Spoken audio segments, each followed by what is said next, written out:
Mm. Yeah. Mm.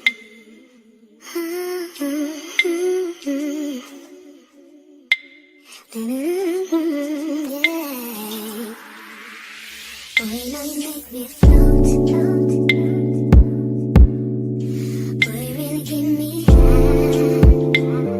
Ooh, I feel like I'm on dope, dope. 'Cause you serve me on a regular. Boy, need to tie this rope. Before you drifting me deeper. Baby, now hold me close.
choose Persian love.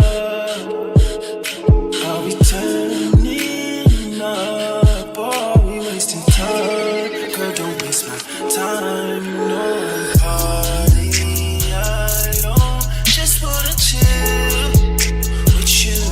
Oh no, I wanna turn up on. I wanna turn you on. I wanna let you. That's how these summer do. Ooh, fuck, I look like I don't wanna chill.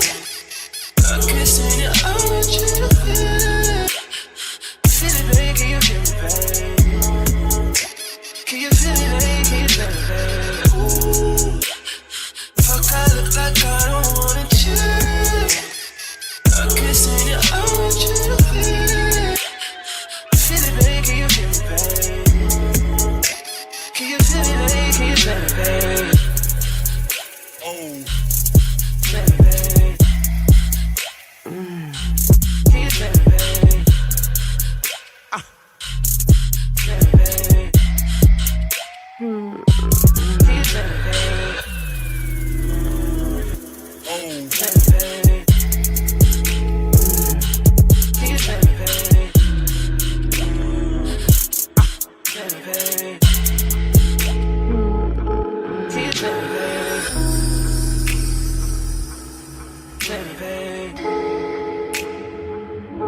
Can you feel me, baby? Feel me, baby. Can you feel me, baby?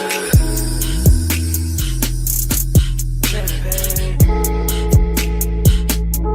Can you feel me, baby? Feel me, baby.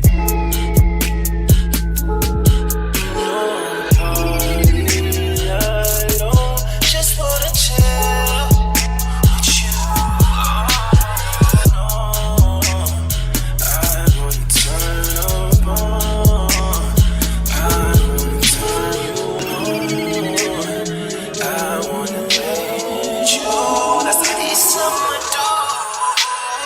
Ooh, fuck, I look like I don't wanna chill. I'm kissing your eyes, you to feel it. Feel it, baby, can you feel me, baby?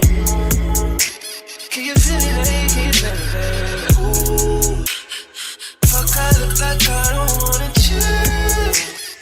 I'm kissing your eyes, you to feel it. Feel it, baby, can you feel me, baby? Can you feel me, baby, can you feel me, baby? Feel me, baby. Can you feel me, baby? Feel me, baby. Can you feel me, baby?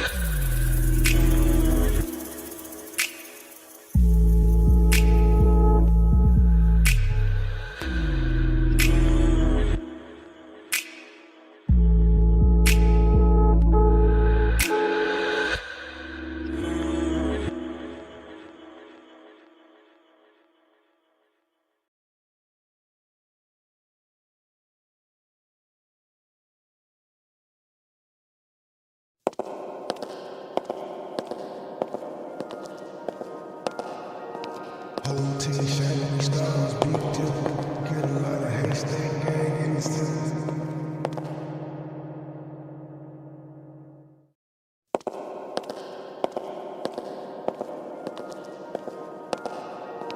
Whole team shining stars, big dip. Get a lot of haystack gang in the city.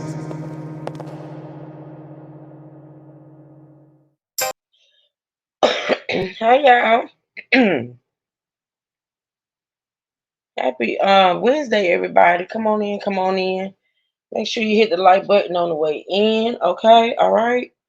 All right, we're gonna get it started, y'all, because it looks like this was a short trial. Uh it looks like it may be a the case may go to the jury pretty soon here. So let me do a quick roll call. I don't have too many of y'all in here. Let's see. Hey ebooks, hey Miss Margie, hey Heathen, hey Leo, hey Juice Kim, keep it cute. Hey, Miss Margie. Hey, Miss Rosie. Did I say Miss Margie already? I did.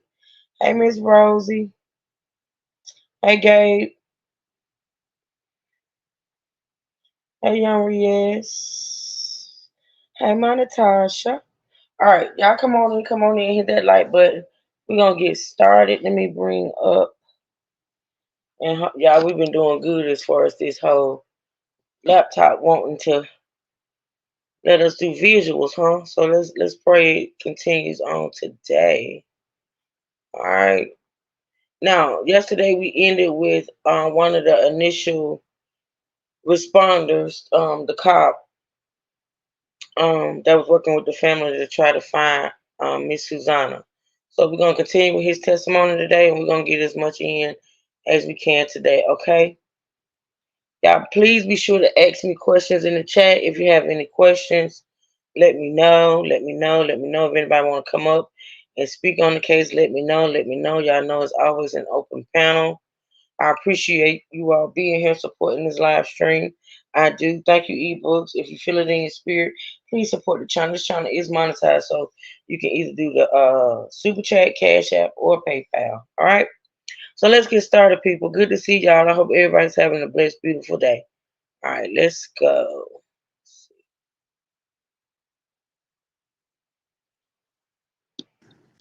And I think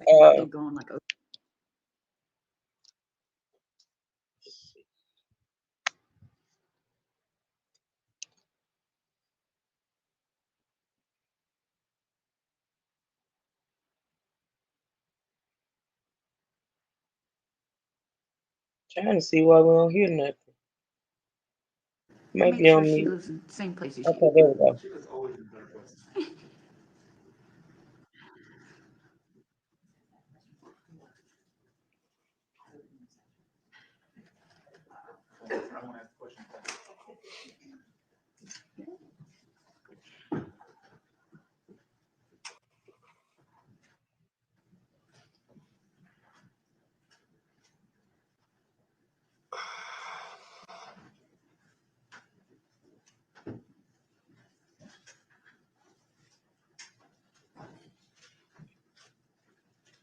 Your cousin sit the same way, Miss Margie, every day. Every day. She don't rise.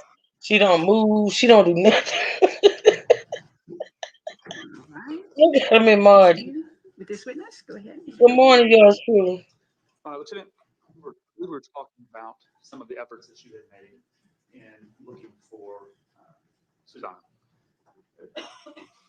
You had, my recollection was you had said that you would go and to the Norcross area and would sit and kind of stake out. And what kind of areas would you go to? The hotels that was around off of Beaver Ruin, Jimmy Carter Hey, Miss Boulevard. Ann. A lot of the stuff I was looking for was like whenever someone would call Jasmine and say, "Hey, I saw over here," I just added that to my list of places that I would go and stake out. And not only would I do that, I would always take a picture of Susanna from our bolo that we made and actually ask people, and I would canvas and I would see if they've seen this child before here or anything of that nature. I went through RV stations that was set up in there just to see. It was just things of that nature because I was just trying to think outside the box, just in case something like human trafficking could have occurred or anything. I was just trying to put everything in consideration. Follow every lead that you could. Yes. At some point in your efforts, did you attempt to locate or find any video surveillance that was around the area that might have captured Susanna? Yes, Jasmine had sent me a video, I guess, from Instagram or Facebook, or where it seems that there was a girl that was walking the opposite way on Singleton toward toward the intersection, and it went right across Checkers. There's the Checkers there, and so I went to try to get that video from them. It's just the way their video system was set up; it didn't have it on there. The Hey, owner Miss didn't have Carla. it upgraded its own system. I actually had when I got a request from our tech unit to go out there and look at it. But by the time we were able to see it, because he was never there, the way his video was recorded, it was only set up to record for like 2 weeks. So I actually went down the street on that same sidewalk. That was a storage facility there. Unfortunately, the sidewalk is up here, and the storage facility is a little bit down, and so me and the owner of that place went through the time frame, and just to see if we saw maybe her walking across, because she would have to cross that in order to go home. And were you successful in finding any video footage? No, sir. Those locations that you're talking about, I'm going to show you here on this map, just so we can have you tell where generally we're talking about. Here's Exhibit 32. I'll turn it back here just so we can all see, and I'll just hold it here. But where are those locations generally that you're talking about? This is Santa Ana Drive here. Okay. That's Susanna's home. So you would go out here. I believe that's where the Checkers is located at right there. In fact, it's right there. There's some other shopping center that's right there. There's a shopping center that has like a Hispanic supermarket that's right there as well. I checked those as well. They didn't have anything either. And then this is where the storage facility is located here, actually. Okay. So you were looking in those on both sides of Singleton Road for video footage. yes, That based on the fact that she was walking down Singleton Road back towards her house. yes. Okay. The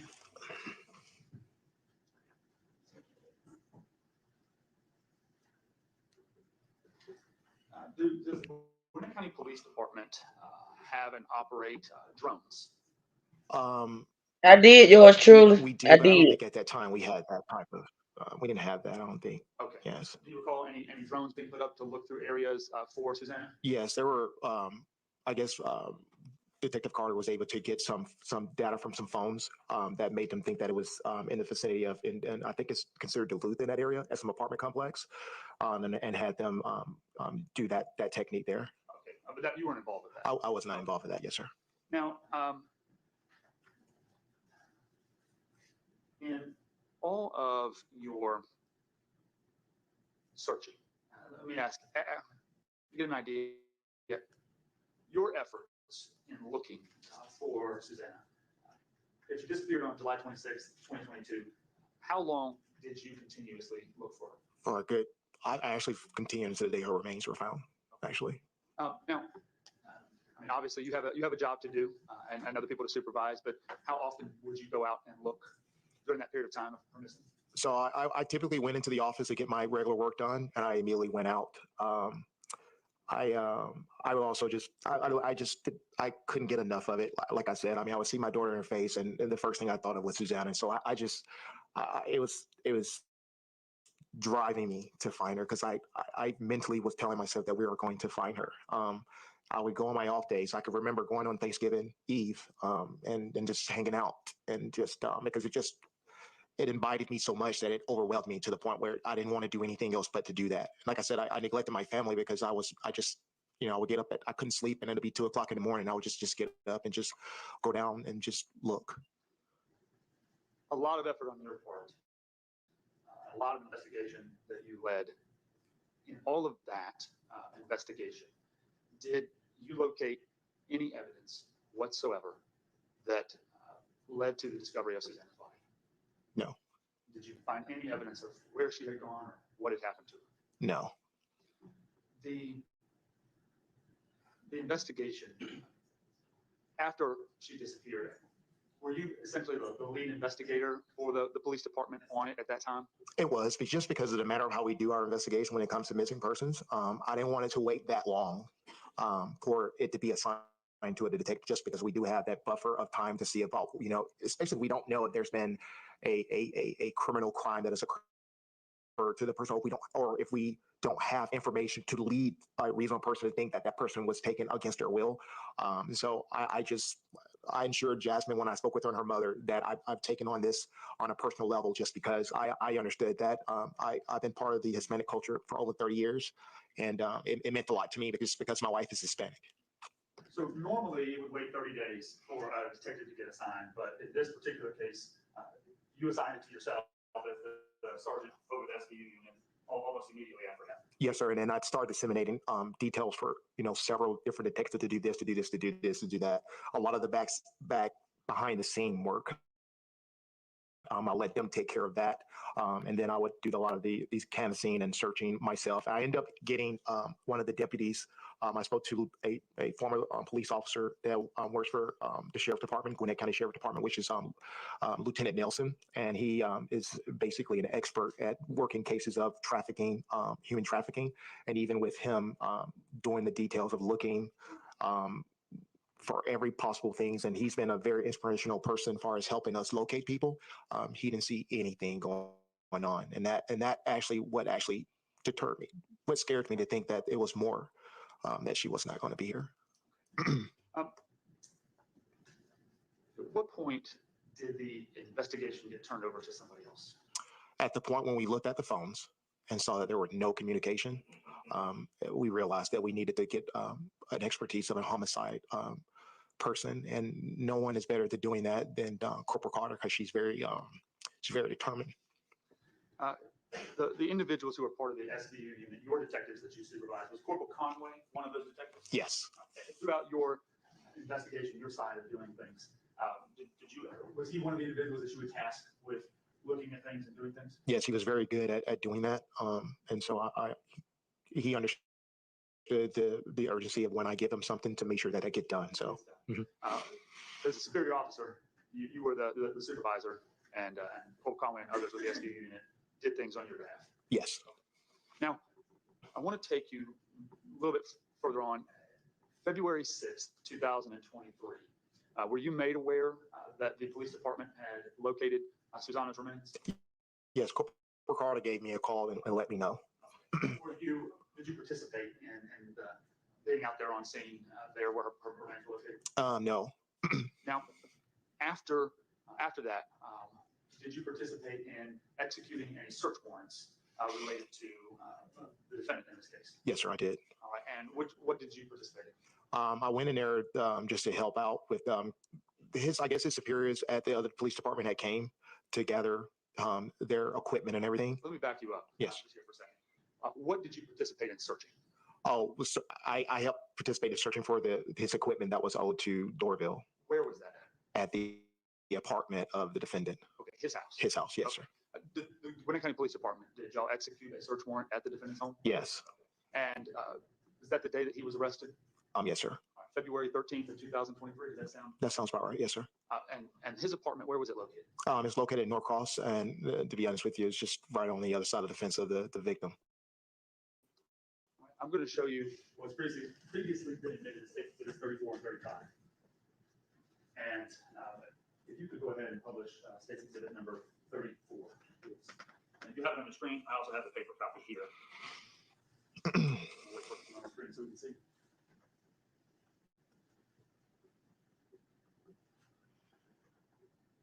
All right, this photograph, State's Exhibit number 34, where the red location icon is. Where is that location? That's where Susanna Morales reside with her mother. That's their home? That's their home, yes, sir. In this photograph, can you see where the defendant lived? Yes, sir. All right, and I have, because the screen is a little bit high and far, I now have a pointer, make it a little bit easier. If you wouldn't mind, if you can use this and show the jury where the defendant lived. Take a look right here. On the second floor, to the left. On the staircase here, goes to the left, and the apartment's right there. Okay, so this building that you pointed at, does his apartment occupy this left top side here? Yes. Okay. And you were, I'll take it. Thank you so much. Good morning, Kimash. When you participated in the execution of the search warrant, was it at that location? Yes, sir, it was. Have you ever visited Susanna's home? Multiple times, like a lot of times, yes. I don't need an exact measurement in feet and inches, but give the jury an idea. How far apart are these two locations, the defendant's apartment and Susanna's home? About a football field length. Okay. Now, you've been there. Are you able, from the defendant's apartment, to see Susanna's home? Yes. When you look at this photo, you see there's a lot of shrubbery and trees and stuff. But when we was actually there in February, obviously the autumn of the leaves actually fall down, so you have much more of a clear-cut look looking over that 4-foot fence during that time frame. And you, from his apartment, could see Susanna's home? Yes, I actually saw Susanna home as I parked in the drive in the parking lot, because part of the parking lot has an elevation to it. And as I got out of the car, I had already been looking anyway just to see the comparison between when I was always driving by their home, and I could always see that apartment. So.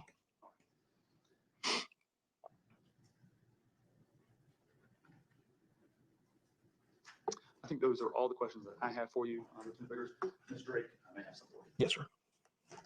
I just have a couple of questions for you, sir. Yes, ma'am. Lieutenant, we were making sure I didn't say sergeant before the trial. During your investigation, did you find out whether or not Susanna was having trouble going to school on a consistent basis? Yes, ma'am, I did. Were you aware of why she had been suspended? Your Honor, I believe her mother has already testified that she had been suspended, so I'm just asking this officer if he knows why. And I'll check on hearsay grounds. Hearsay is admissible in furtherance of the investigation. I'm just trying to find out what he I'm gonna, posted that caused you some concern. Is that true? Yes, ma'am. And can you generally tell us what that social media post was? It was just a post of her. She just put like a little, saying about life, and it just concerned me because it just felt like she was depressed or something. And when you look out of the window and you could see Susanna's house, you said that was in February, right? Yes, ma'am. And so all the leaves would be off those trees. Yes, ma'am. So back in June, July, all of those trees would be full with leaves. I'm assuming. I'm sorry. I can't say factually that's that because I have never visited that area at that time frame. Okay. Well, when you first went to Susanna's house, were the leaves on the trees around their house? Yes, ma'am. Right, that's all I have. Thanks. The social media posts that you're discussing, do you remember what it said? I couldn't remember what it said. It was like maybe like a 3-liner something, and even people that was commenting on it, they thought that she was sad. So it didn't come out and say like I'm depressed or anything like that, but people just said, hey, you need something, or Yeah. And do you have any idea when that post was made? It was probably a couple of weeks prior to her disappearance. And when you read it, anything about that post that was significantly different than what young teenage girls might otherwise make? It's the same. I'm going to object. You can't speculate as to what other teenage girls may or may not put on their social media. I'll rephrase the question. Okay. That's not a problem. As it relates to the post, she wasn't threatening to harm herself in any way, was she? No, I don't think that the post had anything to do with that. It was, just more of a moment of sadness that you have your ups and downs on posts. That's why people want to know about your life on internet. Today you was feeling blue. Tomorrow I'm happy as I don't know what. So your job as the investigator, document everything, right? yes, sir. Absolutely. You're not sure when you're investigating what might be relevant, what might not be relevant. Right. As you got into this investigation, though, did you find that social media post had any real relevance to her disappearance? No. Those are the questions. Okay. Thank you, sir. maybe release this witness. Yes, Your Honor. Thank you very much. Judge, I do want to apologize for my emotion breakdown. Thank you very much. I like him. I like that little cop. I like him. State those next week. State Constable Conway. Okay, let's see who's next, y'all. Good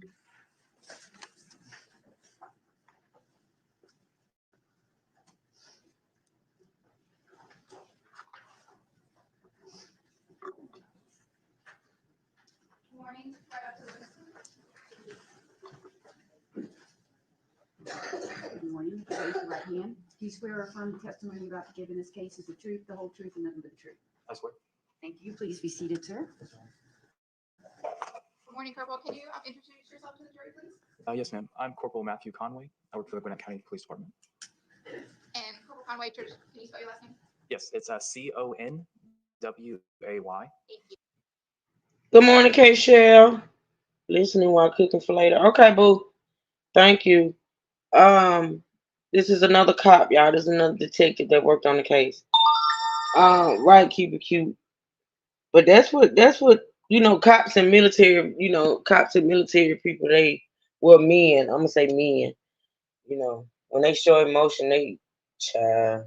But I like him. I think he what I'm saying? I think he worked hard on the case. But anyway, here we go, y'all.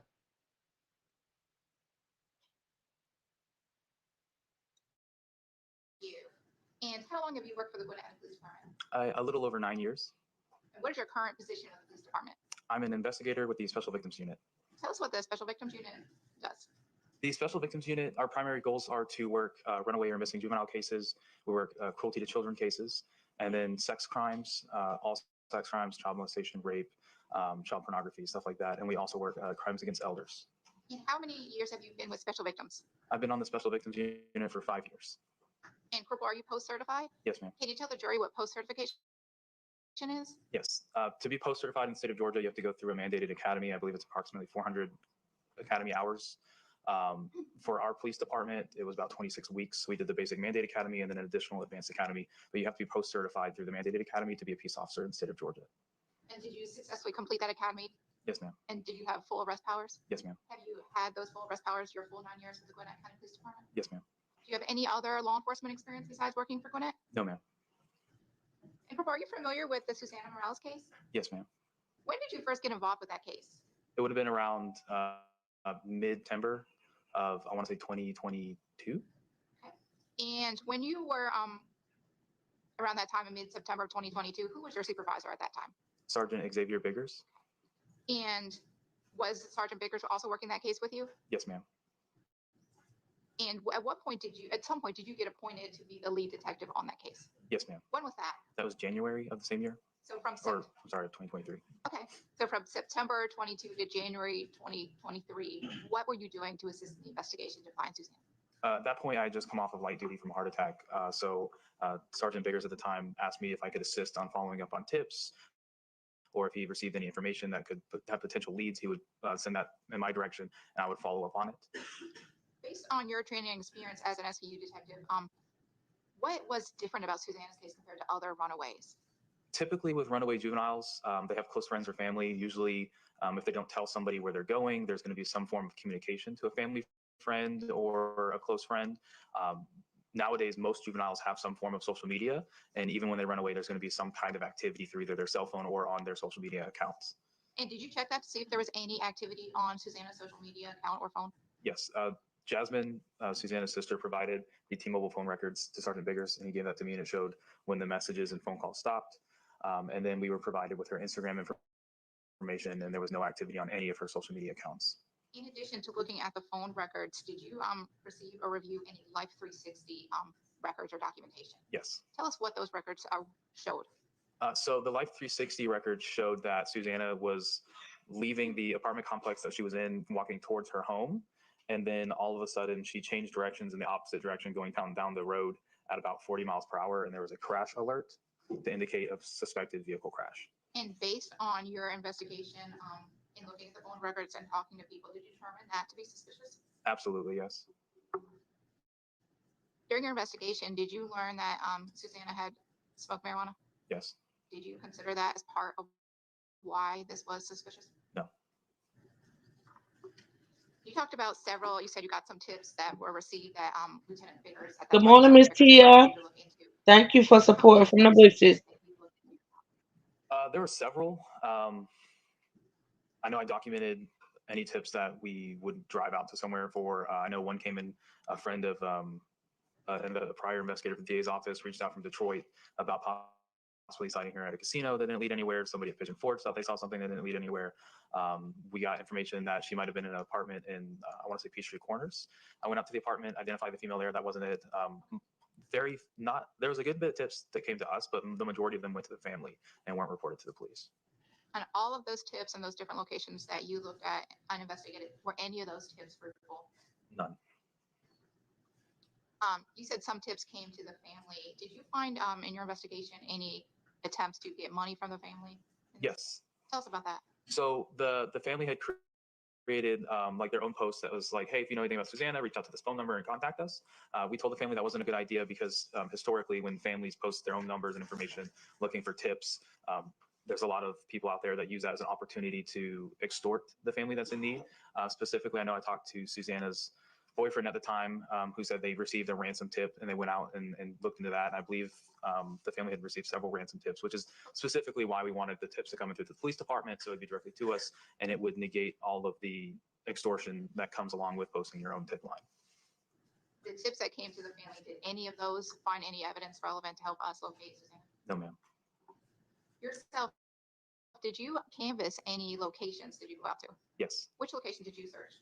With the Life 360 app, it showed Susana's last location where the vehicle crash was near an apartment condo complex off Oak Lock Trace. Yes. So because of that, the idea was we check that area to see if maybe we might locate her in a ditch or in the woods or her her cell phone, something to that nature. So we went out, we checked, ran basically every vehicle tag we could in that area. We went and I took several members of the unit and we canvassed the entire wooded area, basically from Oak Trace all the way down to the high school. And we checked under the bridges. We checked all of that area extensively.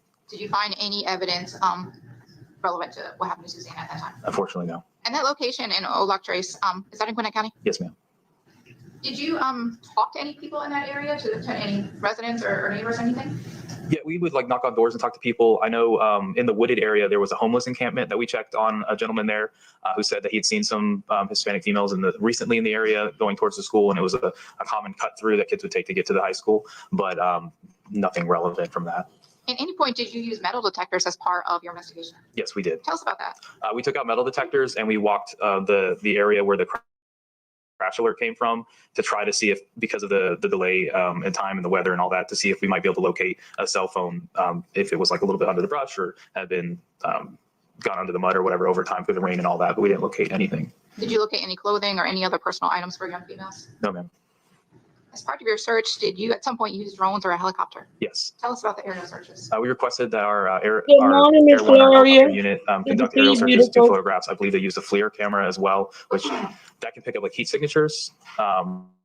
So sometimes if we have a case with like a very acute runaway, like, hey, there's like a 5-year-old autistic child that just went missing, we know they're in the area, we'll see if Air 1 weather dependent can fly over with the FLIR because it can pick up heat signatures. And there's a possibility, like if there's a kid in the woods laying down, we could see that heat signature. Okay, so how many times did you do the helicopter? I believe from what I wrote down, we requested it once. Okay, and then you said also drones?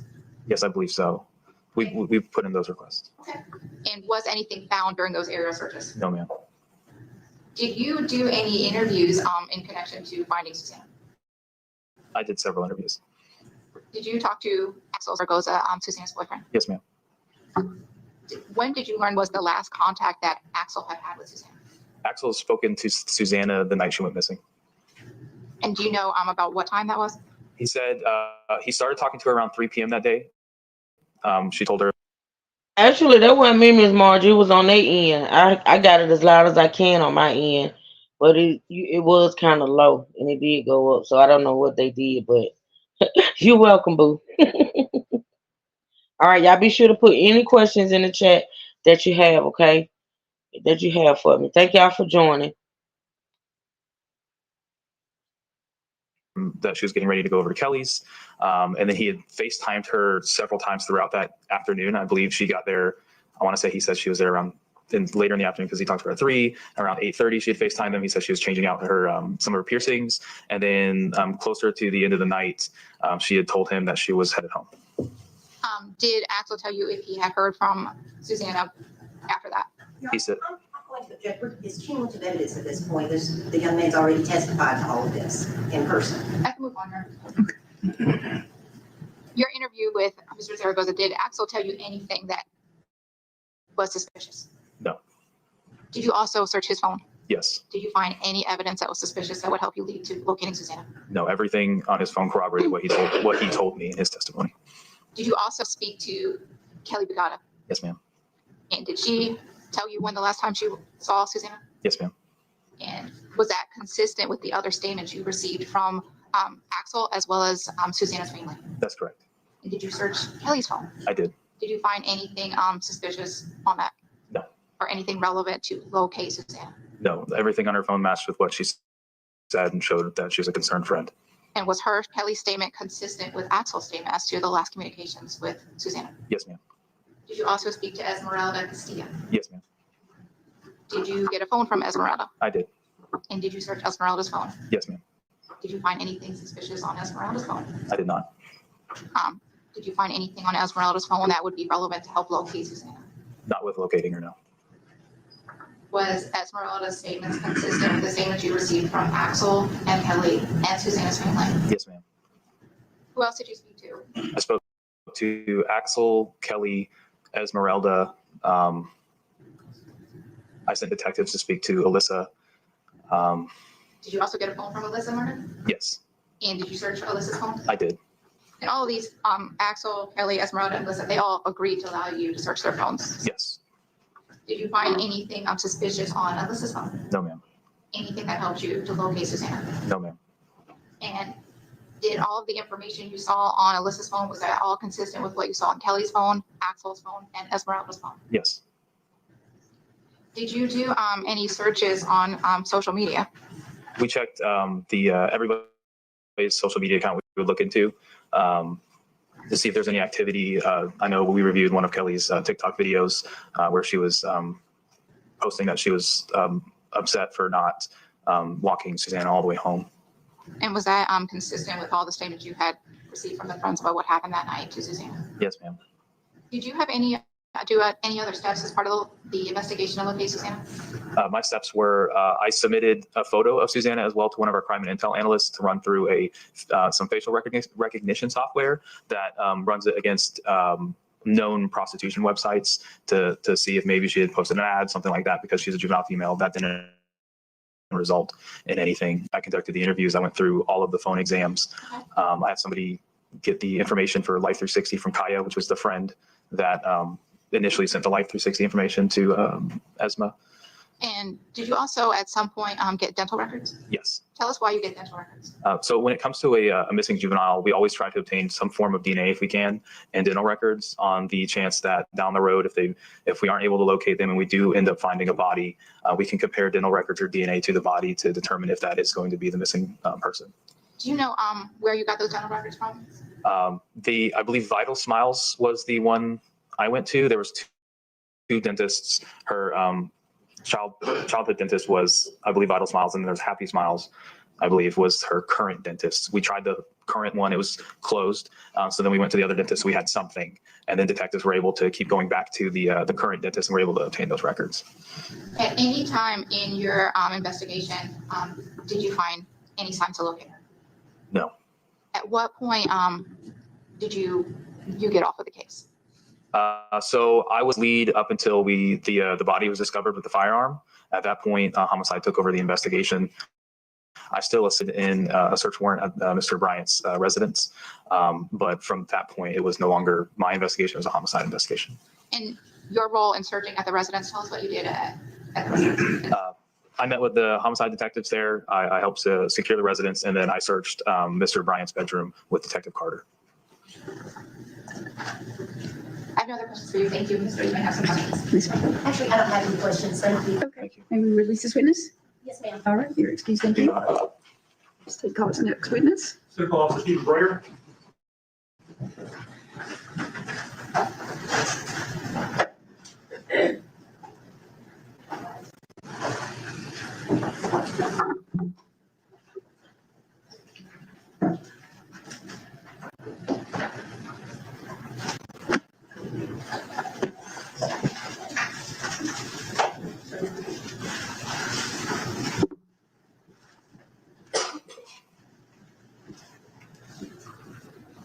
Good morning. Raise your right hand. Do you swear or affirm the testimony you're about to give in this case is the truth, the whole truth, and nothing but the truth? I do. Thank you. Please be seated.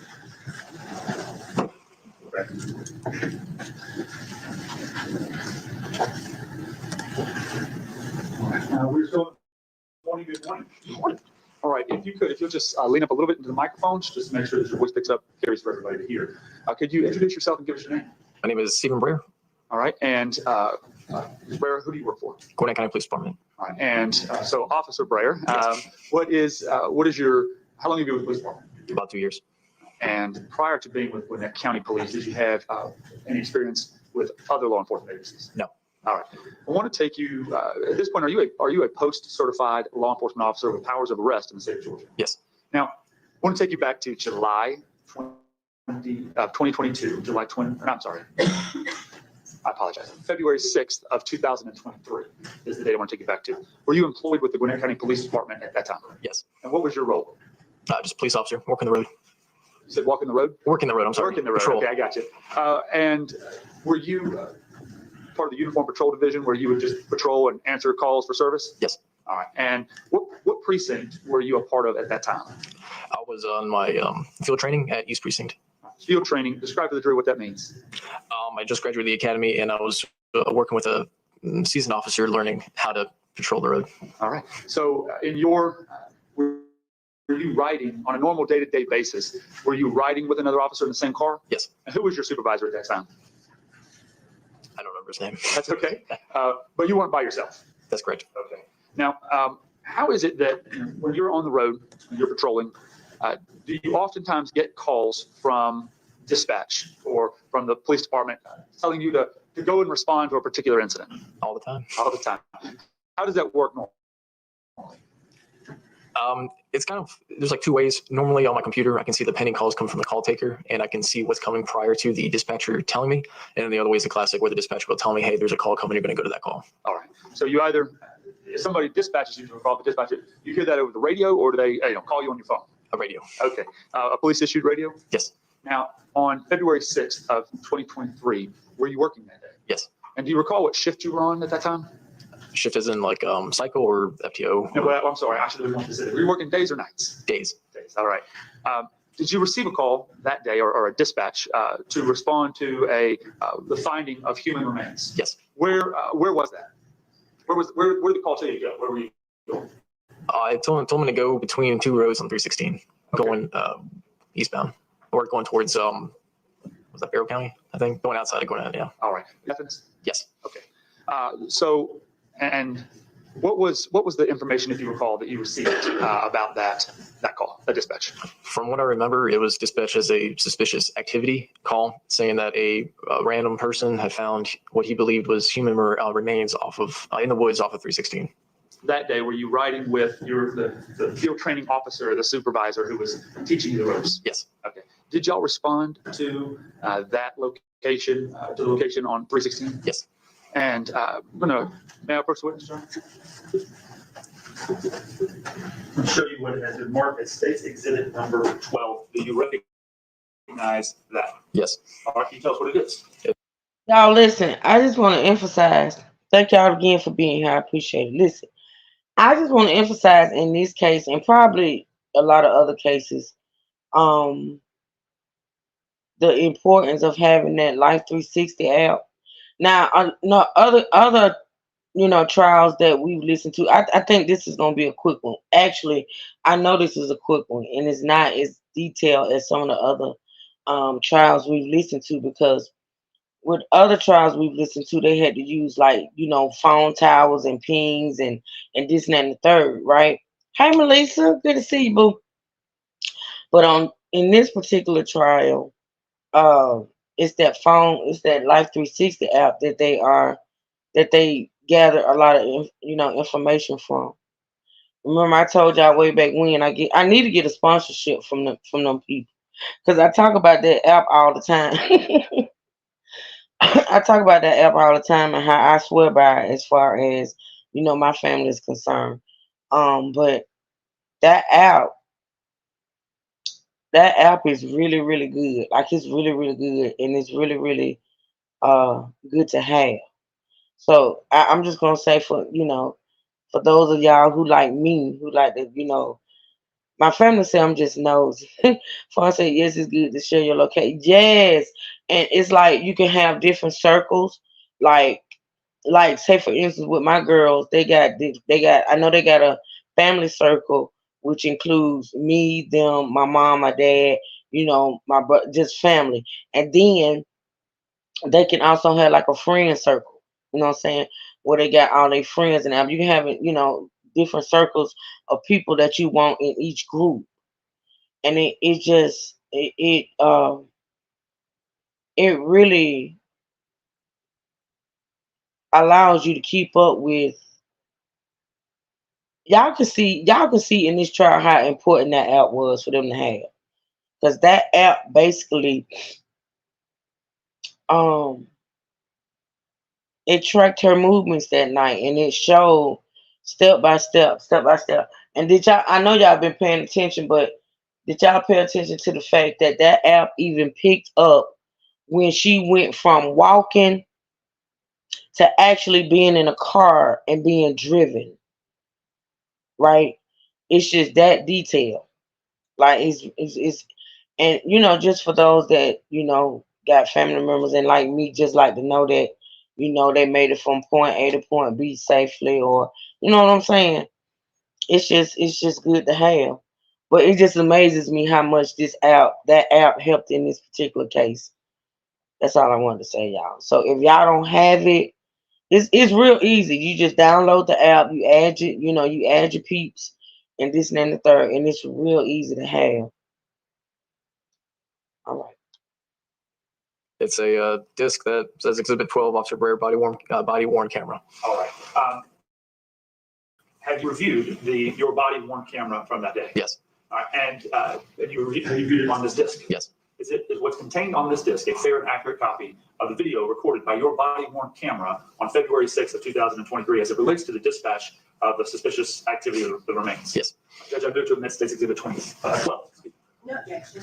State's Exhibit 12 is admitted without objection. How do you explain to the jury, the Green County Police Department, are you guys equipped with body worn cameras? Yes. How do they work?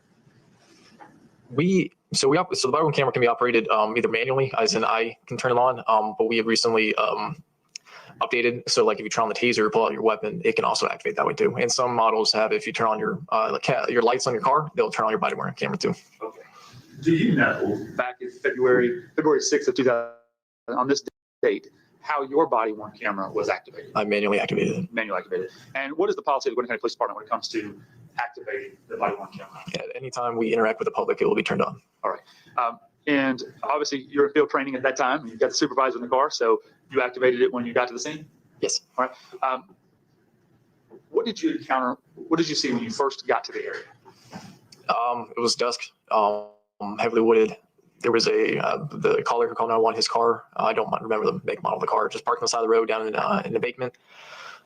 The woods probably started 20 feet away from 316. We met in the little grassy area between the woods and 316. He had told us what he had found. All right. And so the caller, you spoke with the caller once you got there on scene? Yes. And from there, after speaking with him, what did you do? He said he remembered where the remains were, and he was going to show us, and we followed him into the woods to find the remains. And ultimately, did you find what you believe to be human remains? Yes. All right, Judge, can I publish State Exhibit number 12? Yes.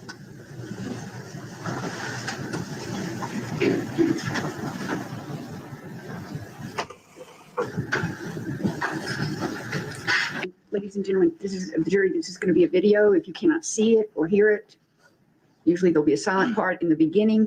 When it starts, there won't be audio, but if you can't see or hear it, let me know and we'll make arrangements. And the judge has astutely pointed out something I wanted to ask you. When you activate your body worn camera, how long does it take for the audio to come on? 30 seconds. All right. So in this body worn camera footage, in the first 30 seconds of it, is there any audio? No. And is that normal whenever you activate your body worn camera? Yes. All right. Go ahead. And officer, you have there's water if you need. Oh, thank you.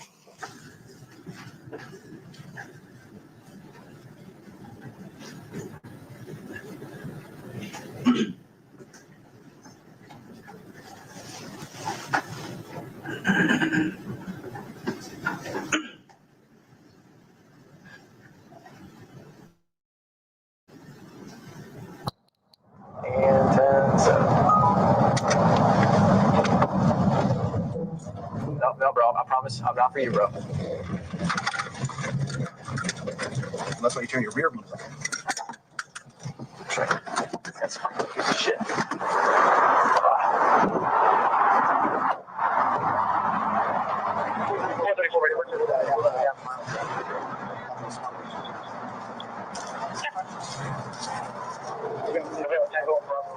Oh, it's going. How you doing? That way a little long. It's just 200 yards. Can I show us?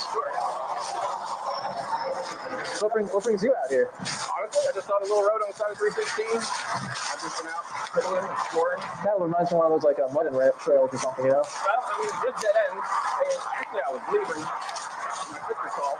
My mom's in the hospital, so I was talking to her. And I can't hear in that. So I just start walking in the circle. Okay. And stumbled over. So I think I'll sit here for a while.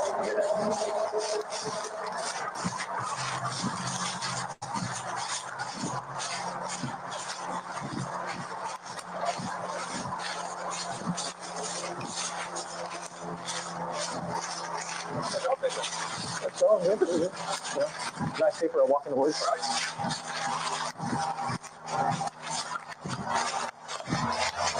Is it off like this road, or is it a little ways off? Go right up over here. There's a pile of grass.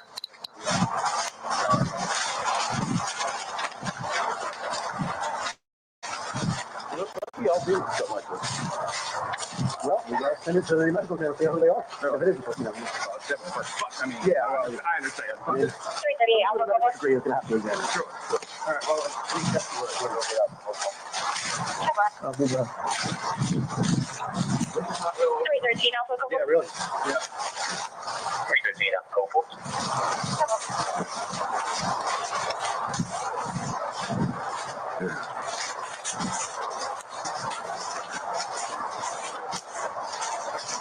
Appreciate it. No problem.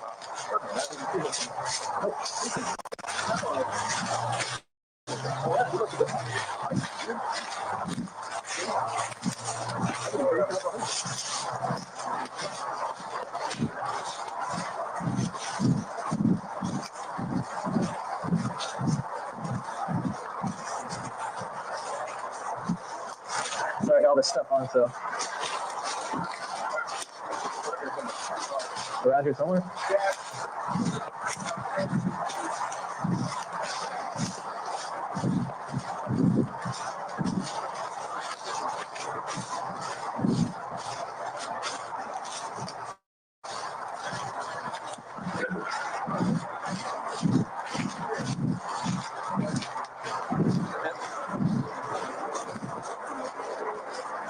Like I said, this has been here for a while.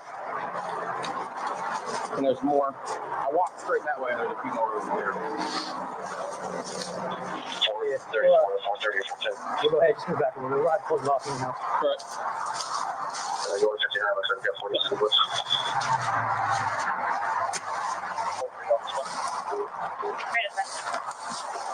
Can I get your information? Yeah, it's what's your first name? Matthew. There's, like I said, like right over there is the other hip, and What's your last name? Gilbert, Gilbert. And then what's your date of birth? 6/10/76. 6. And what's your phone number? 678-409-6165. All right. And then is the address you live at current to what's on your vehicle? Yeah. Okay. Yeah. Okay. Sure is. Oh, sorry. You just want to step back a little bit. We're going to see how far we got recording this off. I got some tape in the back of my car, too. Oh, lovely. That way we can. Yeah, well, hang on. Here's what you can take. Oh, I can get my phone. I can take pictures. Once you get pictures. Okay. Is this that pretty go? Or? Yeah, I mean, unless you guys figuring out it. Yeah. 28 by named it 28 or 27, 29 by David. Yeah, just do it again. 434 the radio. 434. 27, 29 by name and date of birth. Last name is going to be Gilbert. Golf, India, Lima, Bravo, Echo, Romeo, Tango. First name Matthew, common spelling. Date of birth is 1976, 0610.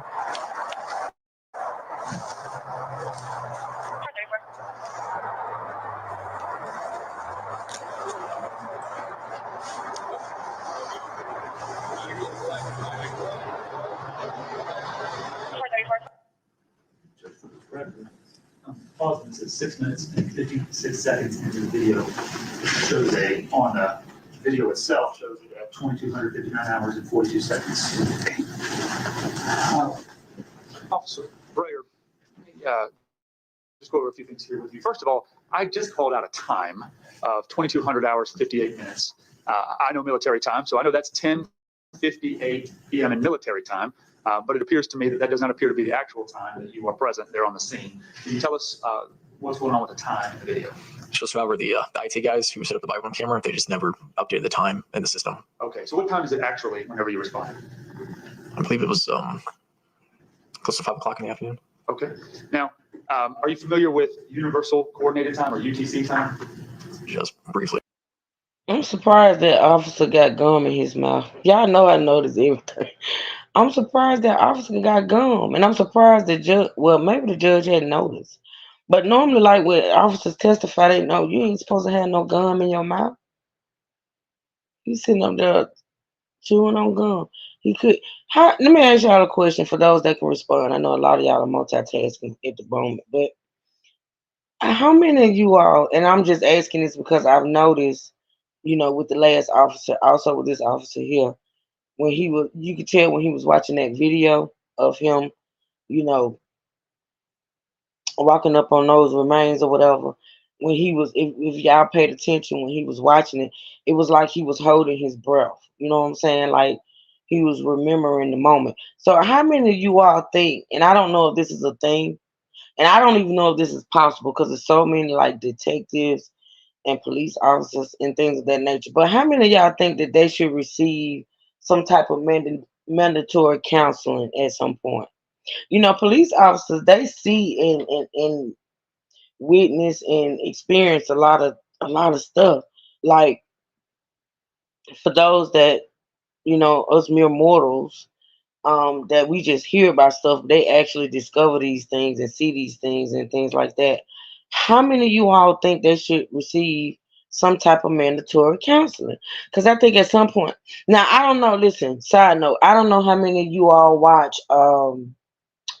Law and Order Special Crimes Unit, and it's funny that I go back to that particular show because we've listened to a couple of officers that were a part of the Special Crime. Is it Special Victims Unit (SVU), right? Um, and I that Law and Order Special Victim Unit is one of my favorite shows. Me, my mom, my daughters, we watch it, right?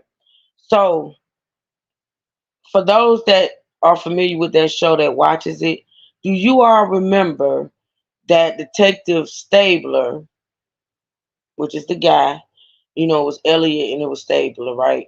Remember Stabler, he had to eventually like get some type of counseling um due to the job.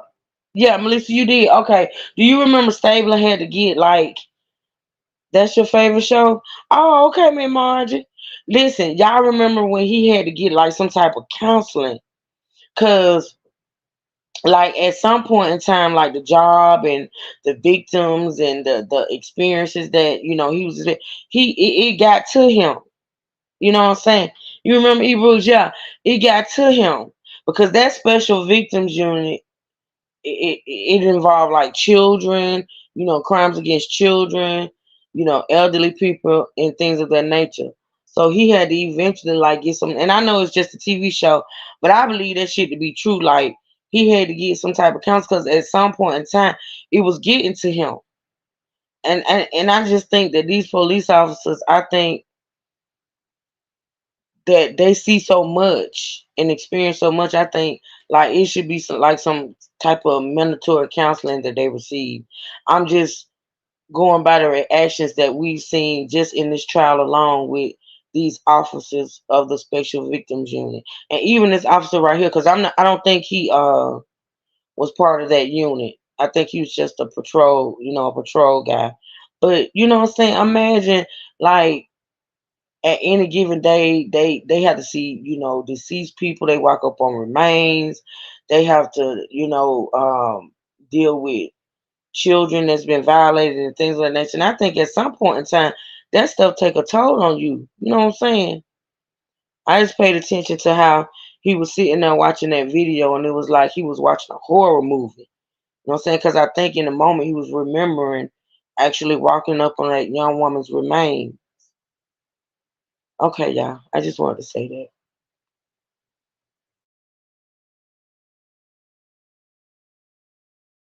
Okay. Do you have any idea how did you know your body cameras are actually calibrated in UTC time? I did, but I don't know the conversion. Okay. All right. So there is a conversion to convert it back to Eastern time to the time that you're there. Good morning, amazing. Good morning. You said hello, Truth. Truth, I missed the video. Could explain what took place. My day's full of coworkers. Thanks. I can't speak. Hey, boo. Good to see you. The video we just watched is this officer right here and others discovering the remains of the young lady Susanna. That was the video, the body cam footage of them actually discovering her remains. Yeah, me too, Miss Ann. Me too. So that's what that was. Amazing. Let me know if y'all have any more questions. Good to see you, boo.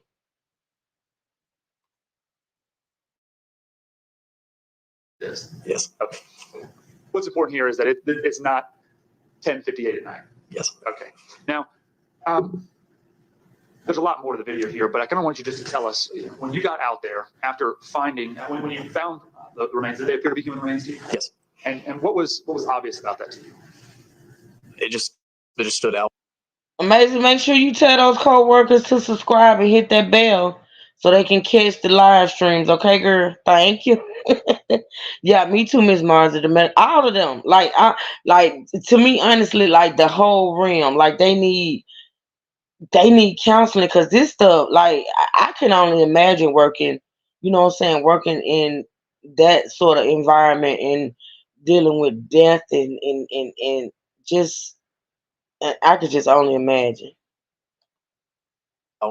You see fake Halloween decoration, skeletons, but these did not look plasticky or altered or anything like that. The first thing came to mind was they were human. Okay. In that instance, when this happened, what did you guys do? You and your supervisor was there, and it appears there was one other officer there. What did you guys do at that point when you found these? So we knew that obviously it was a crime scene, so we were going to go cordon off the area with crime scene tape. I believe that's what the other officer was doing, walking back to his car to get some tape, and that's why I had mentioned to my other officer I have some tape in my back of car too to cordon off the area. We stayed to make sure that Ms. Overhead was still there. We stayed to preserve the crime scene at that point. Sure. And of course, why is that important? Explain to the jury why you did that. Well, evidence tampering. Right. Don't want anybody to either intentionally or inadvertently mess up a crime scene. Yes. The crime scene tape, do you use that to affect that purpose, to make sure that nobody crosses it and accidentally or purposely does anything to it? Yes. Once you found these remains, did y'all end up putting up crime scene tape around the area? Yes. And how long were you out there on scene that evening? If you know. I don't recall. I know we weren't out there more than like an hour because it was a shift change. We got relief from the nighttime officers to relieve us. Okay. When that time, when did your shift switch over? I believe it was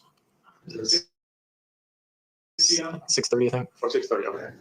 So this was shortly before the end of your shift. Yes. All right. And then after by the time you left, had anybody else shown up? Yes.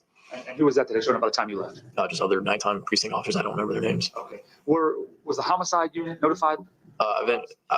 Based on protocol, I'm sure they were. Again, I wasn't there when they did it. Understood. After you left the scene that night, on that day, February 6th, was that kind of the end of your involvement on that day? No. Okay, what else did you do? The very next day, because you can see in the video, it's dusk, it's nighttime coming. The next day, they were going to do a grid search to try to find any more evidence, anything that they missed that they couldn't find at nighttime. Explain what a grid search is. You take specific areas of the crime scene, and I believe for the next day, we did just a normal lateral where we just lined up and just walked straight. We got to a certain point, we'd either go left, go right, or turn back around to try to find anything you missed.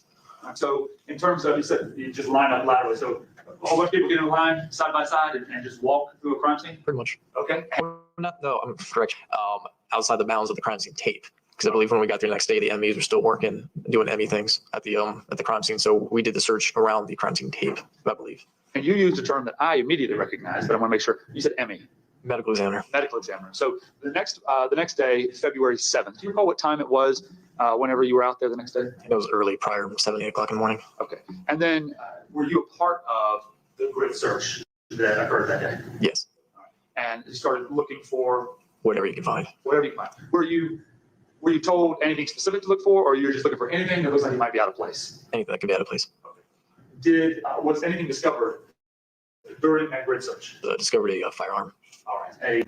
A firearm. Do you recall what kind of firearm it was? I think it was a Glock 19. I don't remember the generation. Okay. And explain what you mean by generation. Glock has like a generation 1 through 5, just different years, just like how you like different year models of like a car, for instance. Understood.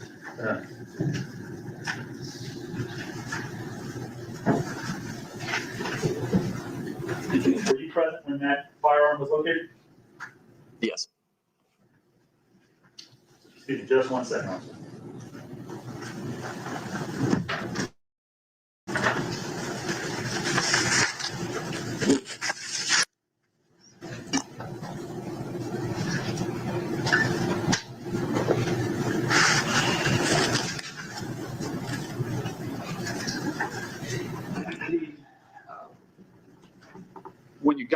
When the firearm was found, did you have any involvement with that firearm? The went to where the firearm was located, stood around it, make sure nothing was tampered with. We let crime scene investigation take some photos of it. Once they were done with their part, they picked it up carefully, not to disrupt any DNA or fingerprints that could be on it. Found the serial number, and I used my police radio to call around dispatch to see if they could run the serial number and make sure if it was stolen or not. Good to show you what I've marked as State's Exhibits number 14.16 through 14.22. You take a look at those photographs, let me know if you recognize what's contained in them. You go from 14.16 to 14.22? That's it. Okay, thank you. Yep, that's the Glock firearm. All right, and you look at it for yourself and let me know when you're finished. Do you recognize what's contained in those photographs? Apart from the pistol, the No, just generally when you look at the photographs, do you recognize what the photographs are? yes, Okay. And are they, what are they? What are the photographs? it's Glock 19 Gen 5 with a mounted light and appears to be a full magazine of bullets. Let me ask you, is this the Glock 19 millimeter handgun that you observed and ultimately ran the serial number on February 7th of 2023? Yes. Do those photographs appear to be a true and accurate representation of that firearm? Yes. All right, Judge, I move to admit State's Exhibits number 14.16, 14. So they're talking about the gun, y'all. Y'all remember the idiot dropped his gun or whatever at the crime scene. He dropped his gun, which to me, honestly, had he not done that, the case probably would still be open.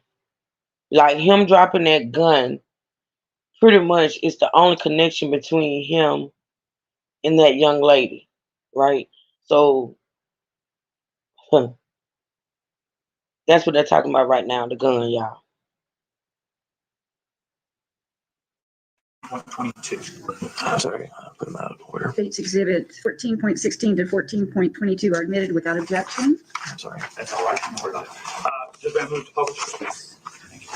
And you can go on to it, but No, okay. can you put out the first one, 14.16, hold please?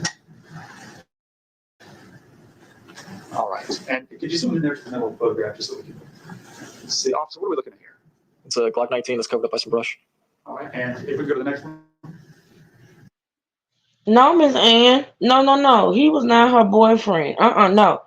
She had a boyfriend, which I don't know. I know some of you all may miss certain days or whatever, but if you could remember, if you was in the chat, yes, her boyfriend took the stand. Her actual boyfriend took the stand, I think yesterday. This guy was not a boy. He was a cop. He was a cop, Miss Ann. He was a cop that was and Miss Ann, I know you know because you're in the South.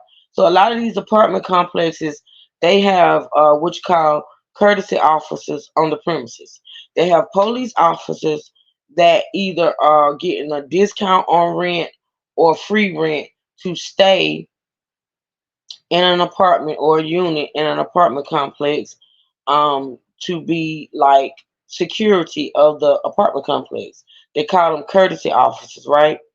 So he was actually a courtesy officer that stayed in the apartment complex that she visited the night that she went missing. Actually, she visited that apartment complex often. I think it's going to actually come out, from what I understand from somebody put in the chat. We're going to witness his interrogation, right? So I think, to be honest, that this guy was watching her. Not only her, but her friends that stayed out there in that apartment complex. But yeah, he was a courtesy officer that stayed in the apartment complex that Susanna visited the night she went missing. Yeah, he wasn't a boyfriend. She was 16 and he was 23.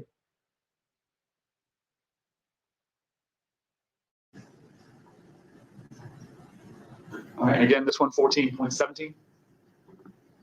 What is it we're looking at here? Same Y'all pistol, see the just gun? Different. That's the All right, gun, next one, y'all. 14.18. zoomed in version of the same pistol. All right, next one. All right, and what are we looking at here? The pistol with all the pine straw taken off of it. All right, and so here on the end, you described that. What is that on underneath the barrel portion right here. It's labeled TLR7. What is that? It's a flashlight. A flashlight. Have you ever operated a firearm that has a light like that? Yes. All right. How does it function? There's on that particular one, I'm not quite sure, but the ones I've dealt with, there's usually two switches. One kind of like a permanent on switch, and the other one's just like a flick. As you take it, push it down with your thumb, and then when you release it, it turns off. Okay. Are those used to, I guess, illuminate the area where you're pointing the firearm? Yes. Okay. We go to the next photograph, 14.20. All right, here we're looking at. Same pistol. They just took CSI crime scene investigation took out the magazine. All right, and was the magazine? Go ahead to the next one, 14.21.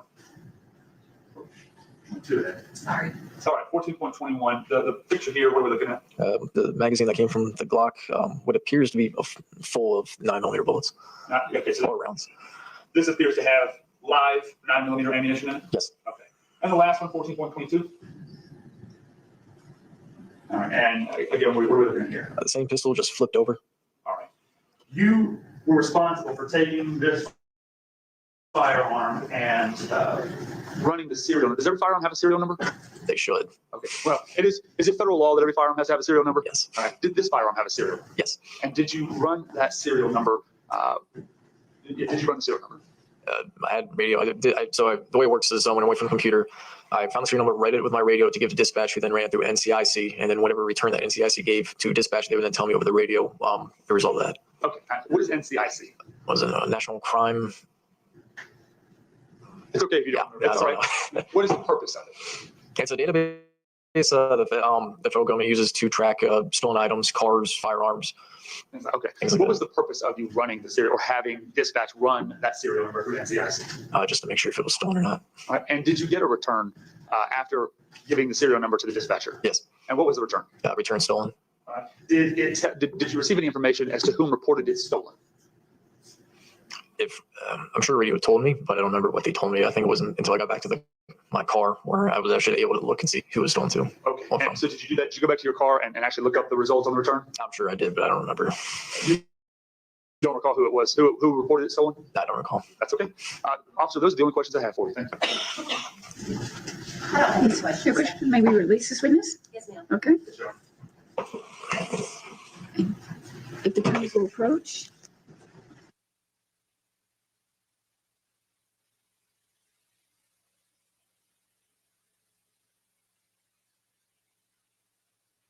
Okay, y'all, they're muted because the lawyers are approaching the bench. Look at him, y'all. Look at him. He actually is a baby himself. Okay, the state call its next witness. State call Mr. Matthew Gilbert.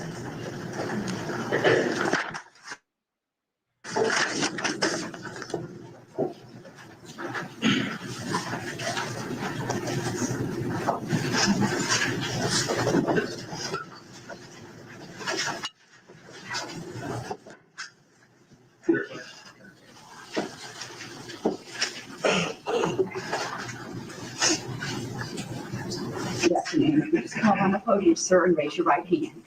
Do you swear or affirm that the testimony you're about to give in this case is the truth, the whole truth, and nothing but the truth? You will please be seated. Sir, have you ever testified? No, ma'am. Okay. Never tried. Okay. My court reporter Sheila, she's taken everything down. She has to get an accurate record of everything. Y'all know this stuff get heavy, right? Y'all know this stuff get heavy, so I have to keep y'all like a little, entertained. Listen, he gives me Duck Dynasty. How many people used to watch? How many people used to watch Duck Dynasty? I know somebody in this chat or in the bushes know about Duck Dynasty. He's giving me Duck Dynasty, y'all. Side note, y'all. I gotta make y'all laugh. I gotta wake you up. He giving me Duck Dynasty. Fun that you watch Duck Dynasty. I used to love this show. I was so upset when it became part of a scandal, but Tony got me watching that show, y'all. He had me watching that show. You too, Natasha. Tony used to love Duck Dynasty. You too amazing. He giving me Duck Dynasty. I used to love them, especially the daddy, y'all. How many people, especially the daddy, definitely didn't watch, but I remember. You remember the commercial, Melissa? That show. I used to love that show, girl. He is giving me Duck Dynasty. Okay, y'all, here we go. I wonder who he is. Let's see. Program. Okay. So I'm going to ask you to kind of come forward toward the microphones. She can't see if you nod your head or say or so we may say, is that a yes or is that a no? There's water right here if you would like some.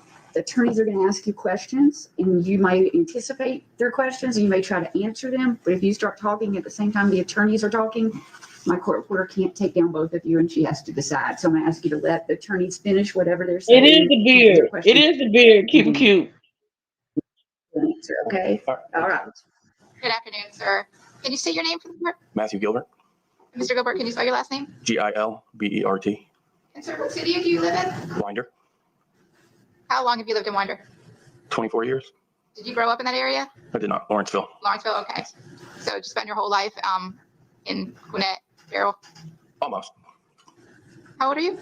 I'm 48. Melissa, that didn't give me racist. I did notice that there wasn't any black people on the show, but this is the thing, like, they didn't give me racist, but I'm gonna just say they could have been, but on the show, they didn't come across as racist because, of course, they didn't even have, to me, honestly, any interaction with black people. It was all about the family. You know what I'm saying? So I just never got it. I never got racist. Not me. I could have missed something, but like I say, Tony put me onto that show. He would be sitting there watching it for hours, and I just started watching because they was funny to me.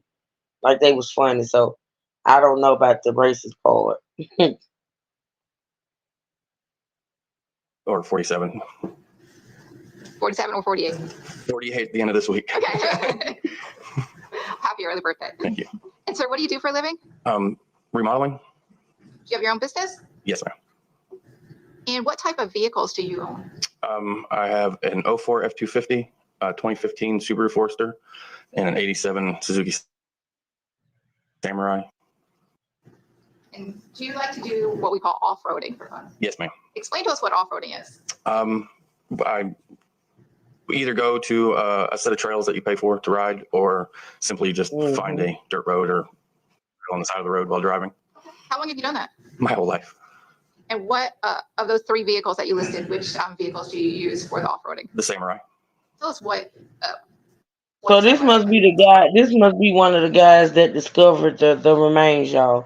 Off-roading, for those in the South know what off-roading is when you pretty much be on the four-wheel or whatever and you ride through the woods or whatever. Because see, what I was thinking, I'm glad, what I was thinking is when you watch that body cam footage and you witness them walking into the woods, I'm like, how in the world did somebody find her remains that far back? Because if you notice in the video, they walked a good amount of ways off the road into the woods. So I was thinking to myself, like, who in the hell was back there in the woods that far to even find her remains?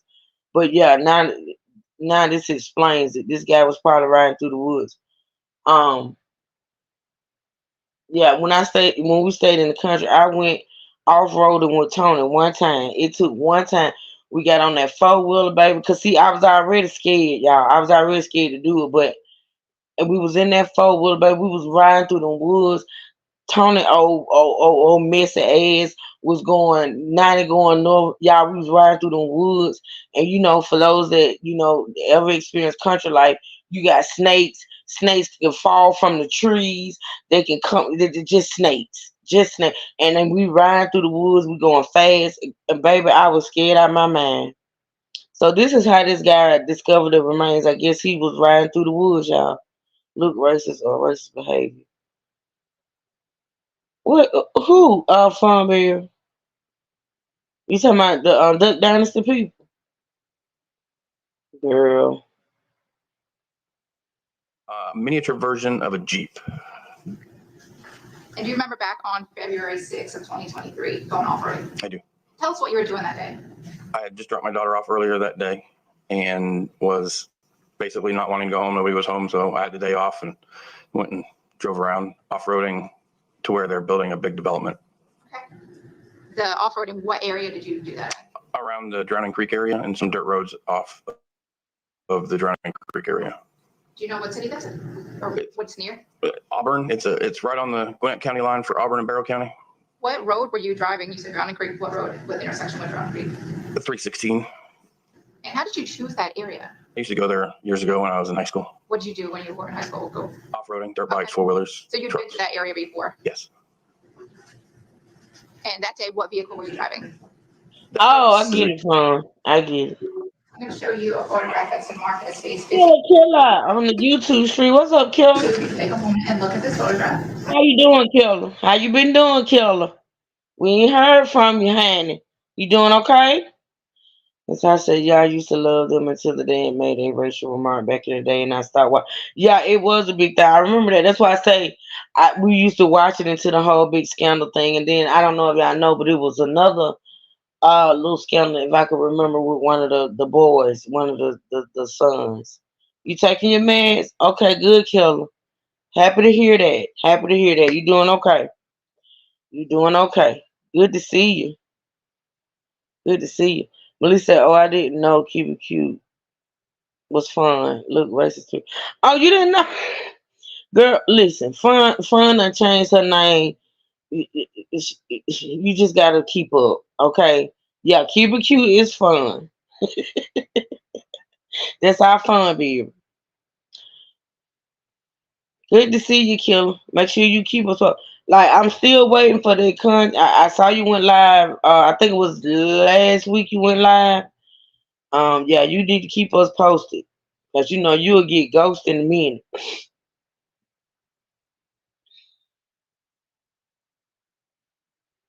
Who that? Did you recognize that? Yes, ma'am. Is that your vehicle? Yes, it is. And is that the area? Is that a true and accurate Oh, picture Lord, of Melissa. your vehicle in the area that Okay, you Killer. February 6th of 2023? It is. Oh, heads up, Killer. Heads up. I don't know what you're gonna be doing later. But I listen. I gotta address your baby mama over there around yonder. You know, your baby mama, the Tammy Faye Baker. I got a couple of words for her. So make sure you tune in. I'm still trying to bring myself down from I'm trying to bring myself down before I talk to the lady, because you know I sometimes I think she going through something, midlife crises or whatever. I don't know what the hell she going through, but I'm just sick of her. I'm tired. Killer. Okay, that's a little side note. Let me get back. I can't get off track from the trial. But just tune in later. I schedule it. You'll know when I'm going live. Natasha, I'm gonna take me a Benadryl before I start.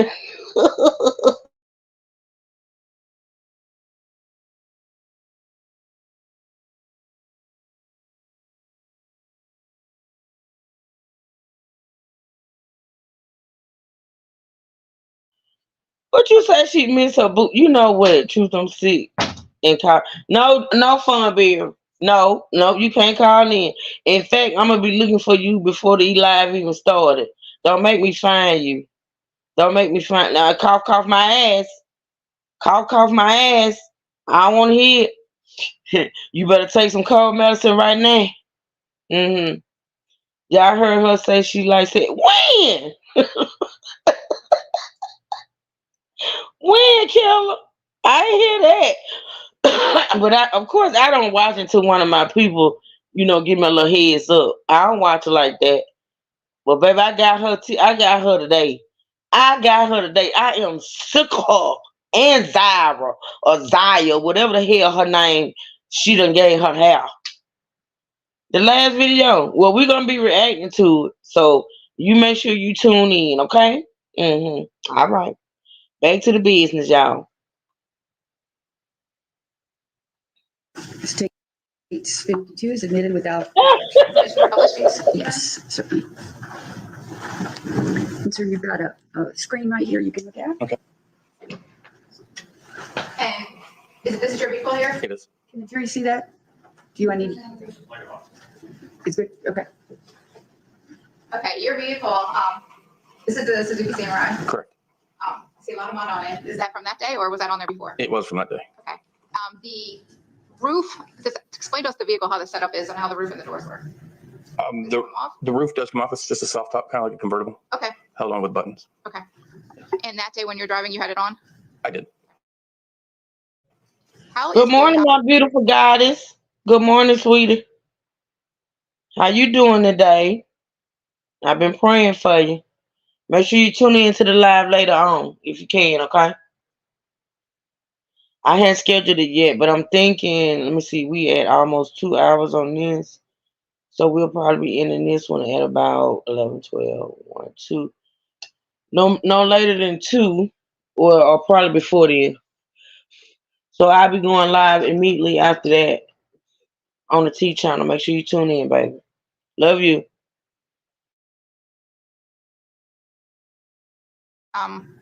the noise level right in that? Very, very loud. And if we could zoom out on that. And tell us where this location is that we see your vehicle.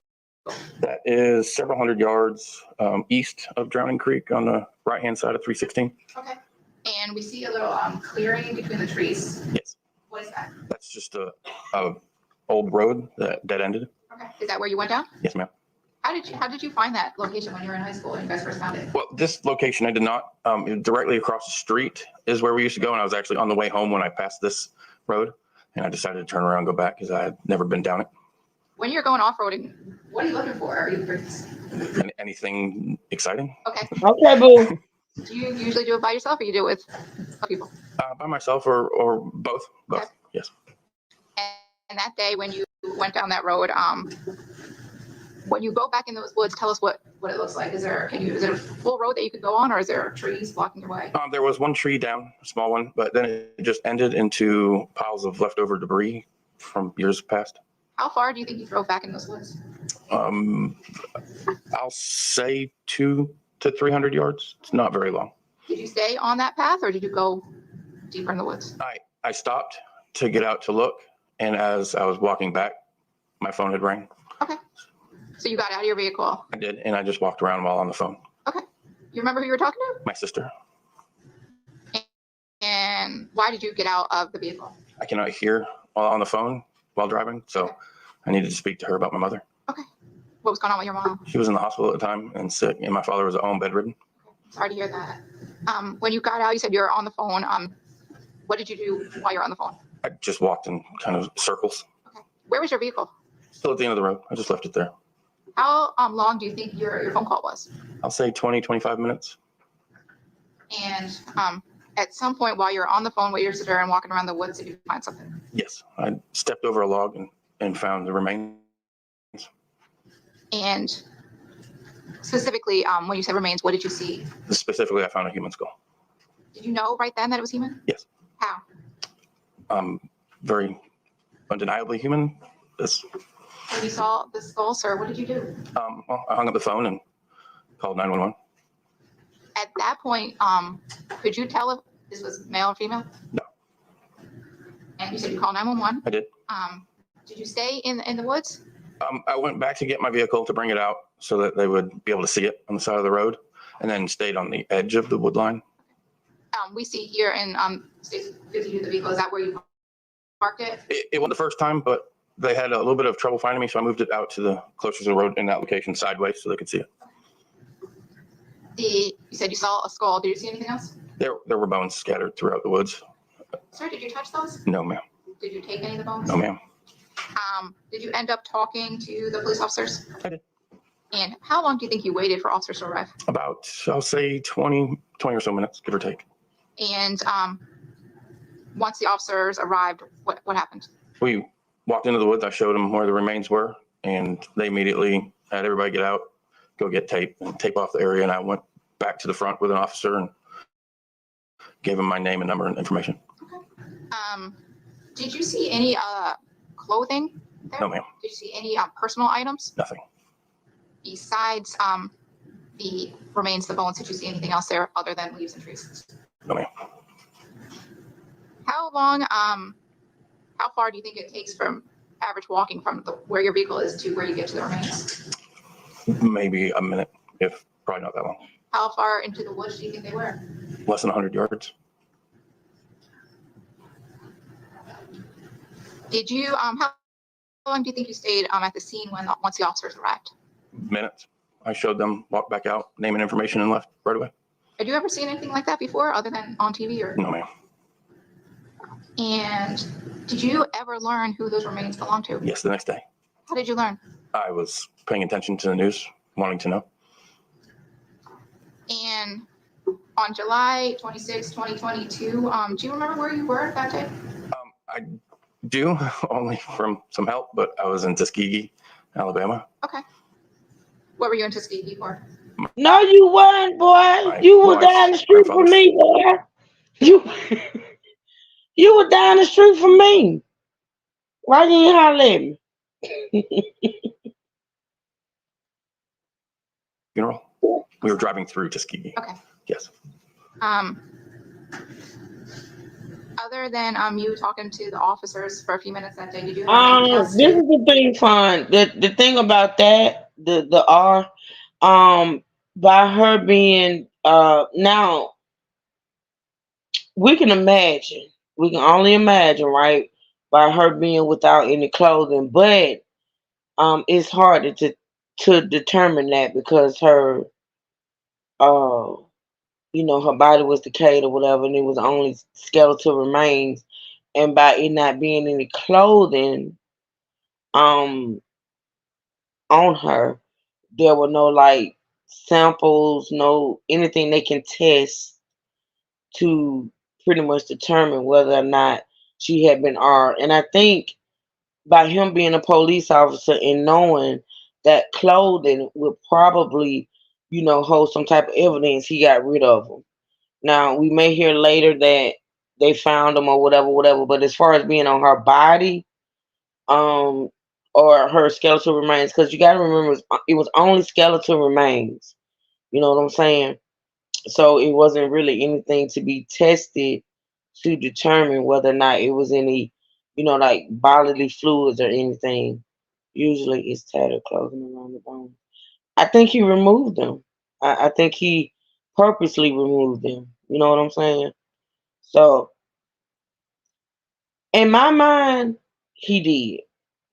As far as it being able to be proven, we I guess we'll find out. In my mind, that's probably why he grabbed her. You know what I'm saying?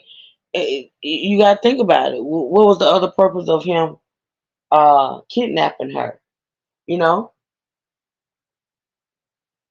So in my mind, that was the reason why he snatched her. You know what I mean? That's just where my mind goes.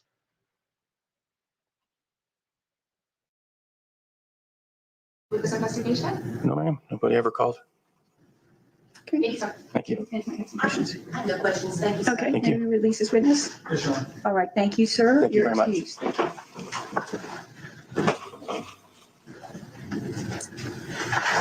All right, ladies and gentlemen, we're going to break for lunch. Again, Gwinnett County is going to buy them lunch, and I want them to stay in the cafeteria. Okay? And let's try to get started at 1:15. Okay? All right, we're gonna fast forward through the break. He been watching them girls, and he was a turn. I believe that.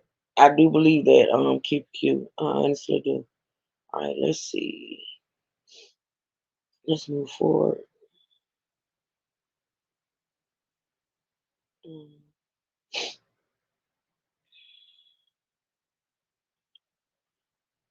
Let's see. All right.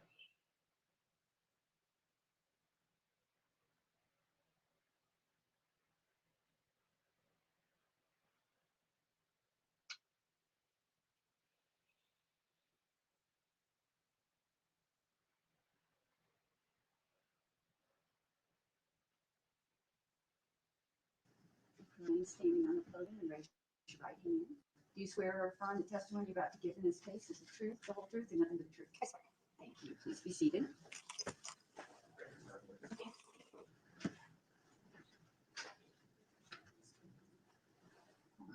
Good afternoon, how are you? I'm good. How are you? I'm good. Could you introduce yourself to the jury? Give us your name, please. I'm Christina Persley. I work for the Gwinnett County Medical Examiner's Office. All right, now, Ms. Persley, what is your role at the Gwinnett County Medical Examiner's Office? I'm a forensic technician. That means that I help our pathologists with autopsies, and I also specialize in skeletal remains. All right, so how long have you worked with a medical examiner here at Gwinnett? Just over 4 years.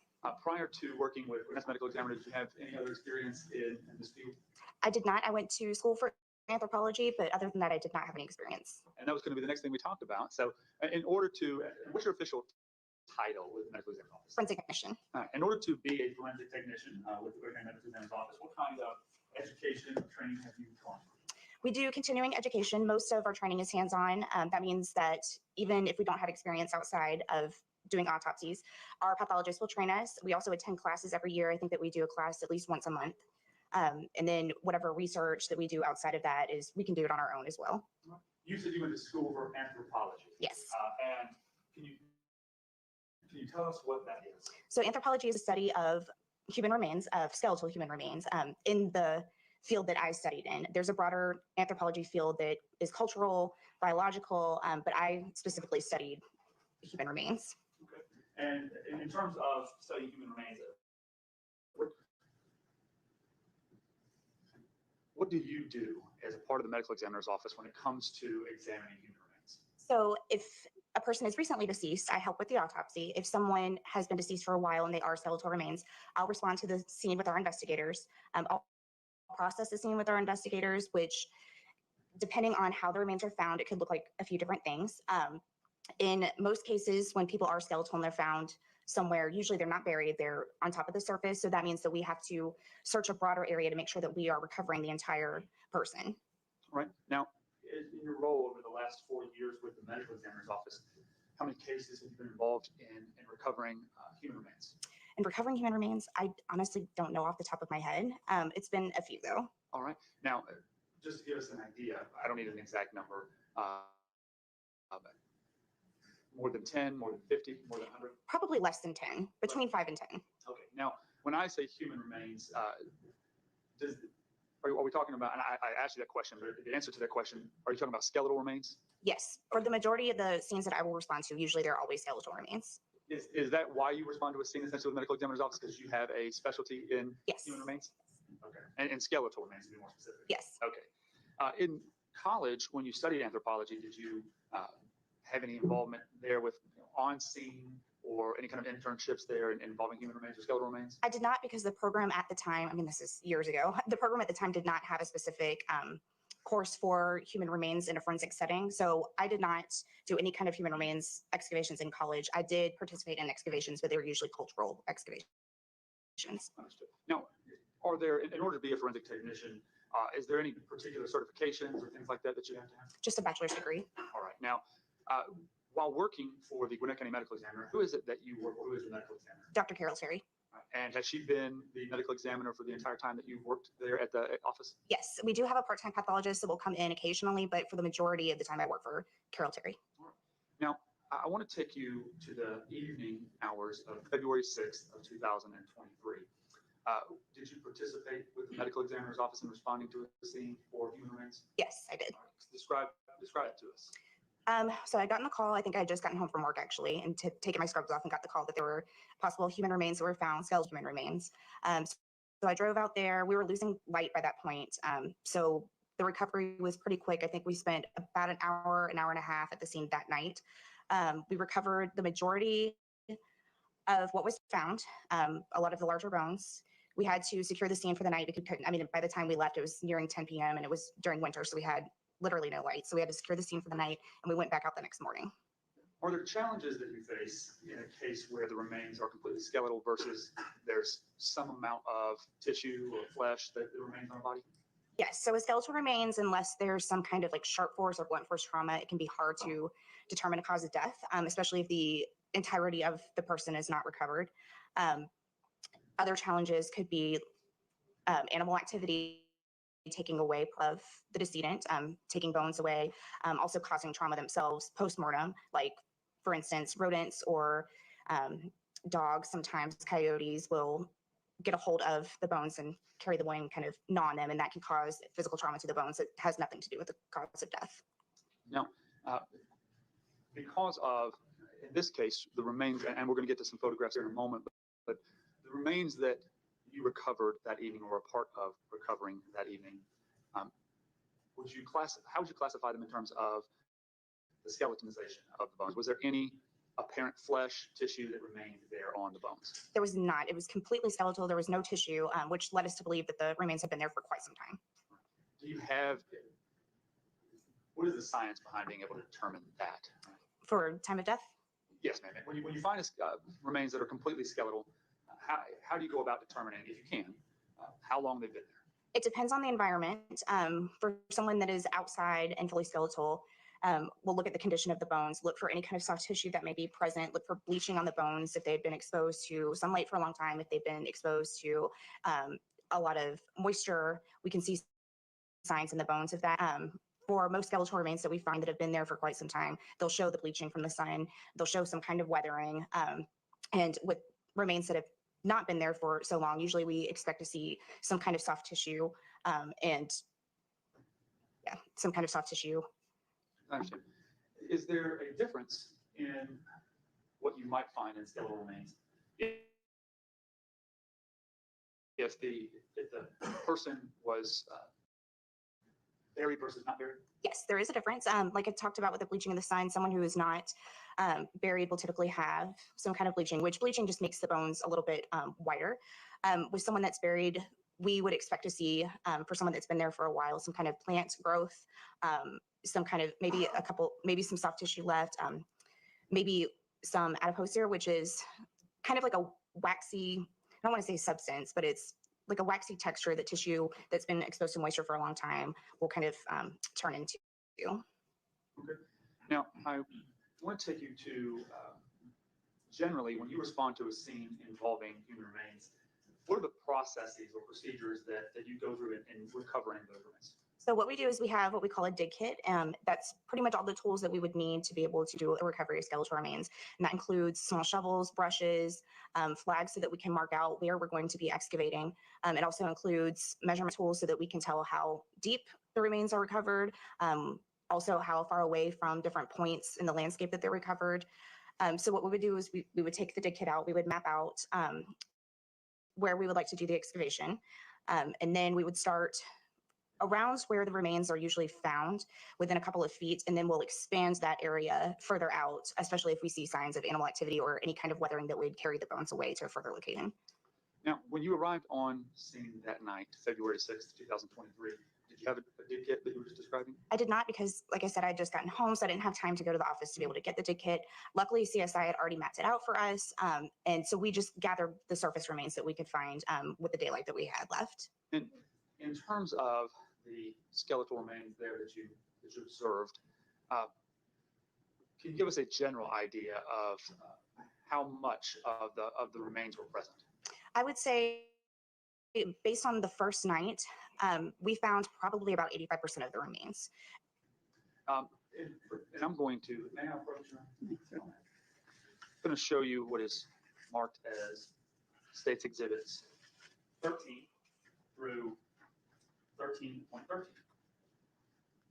If you would, Ms. Persley, if you will look through those and let me know once you finish looking through them if you recognize what those are.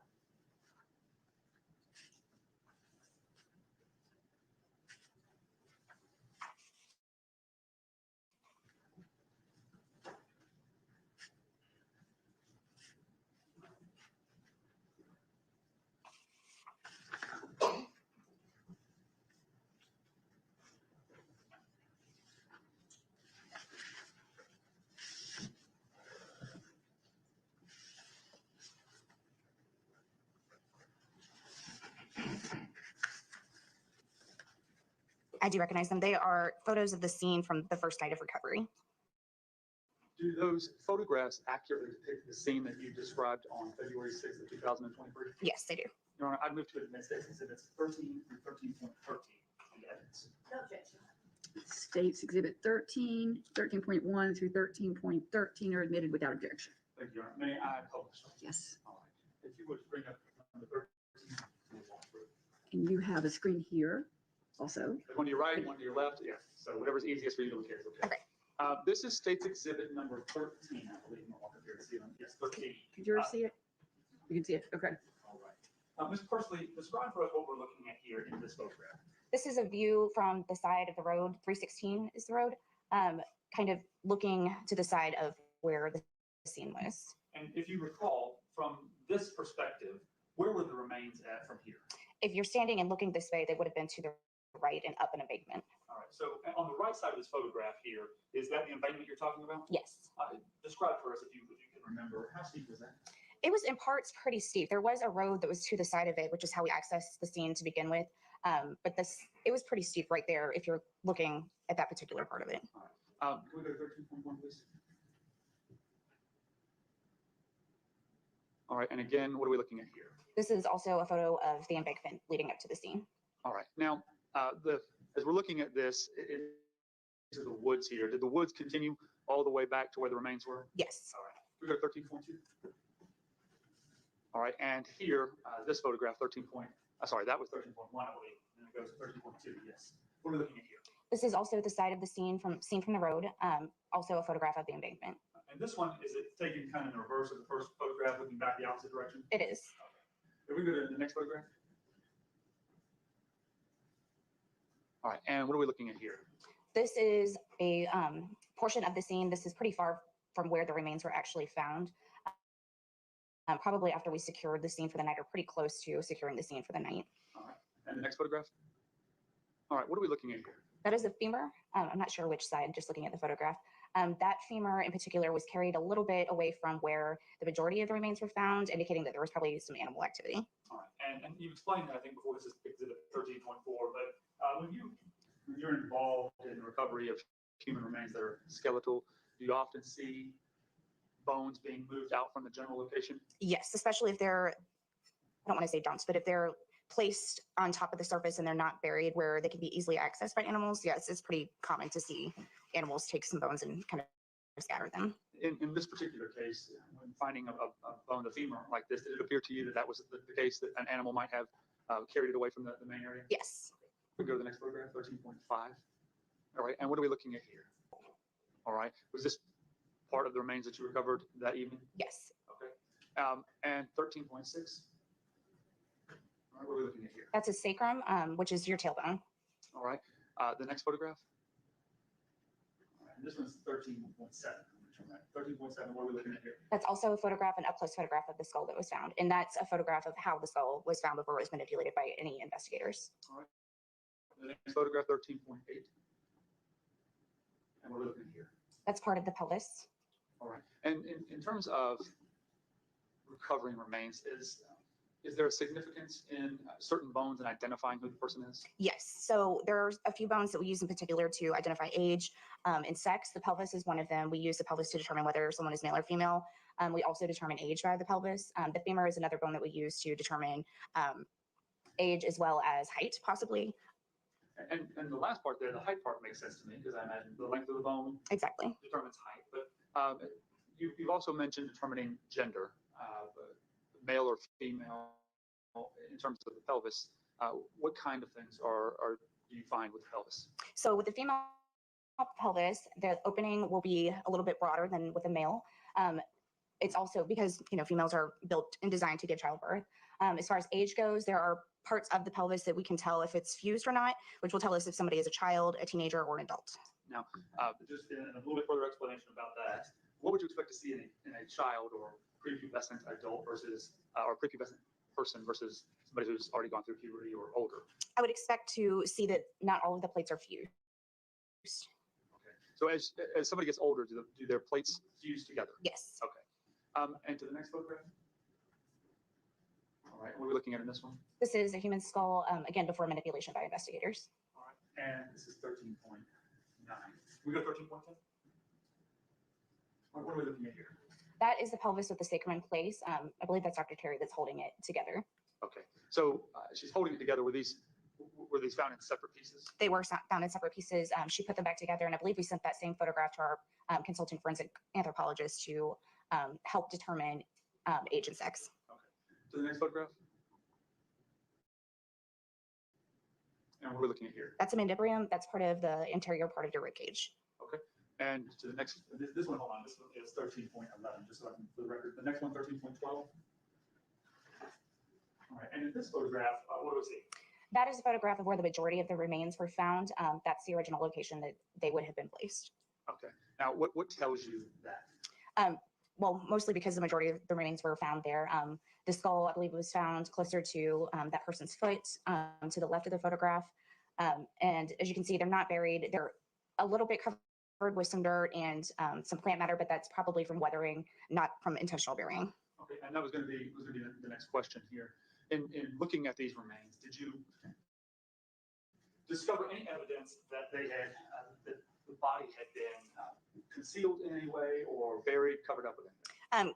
Concealed only due to the circumstances of they were found in the woods, but they were not, did not appear to be buried, no. And to the last photograph, 13.13, what are we looking at here? Those are fingernails with some black nail polish. And where were those recovered? Those were recovered at the original location where the majority of the remains were located. So in that previous photograph in 13.12, we just looked at, these were located in that area? Yes. Okay. Now, when you are out there and these remains are being recovered, how do you document or preserve remains? What happens once you're out there looking at collecting these bones? So what I will do is take a notepad with me that I don't mind getting dirty, and I will write down every location of every bone that's found, where it's found in proximity to, say, a tree or some other landmark. So we'll measure it out and figure out where the closest landmark is. We'll also document how deep it's found within the ground so that we can determine whether or not it's a clandestine grave or scattered remains.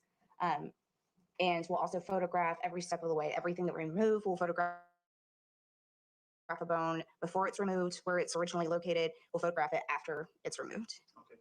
Now, when you recover remains, once you've documented and done the photographic work and writing all of the stuff down, where do you take them? Where do you take the remains? So usually I'll take custody of the remains and transport them myself.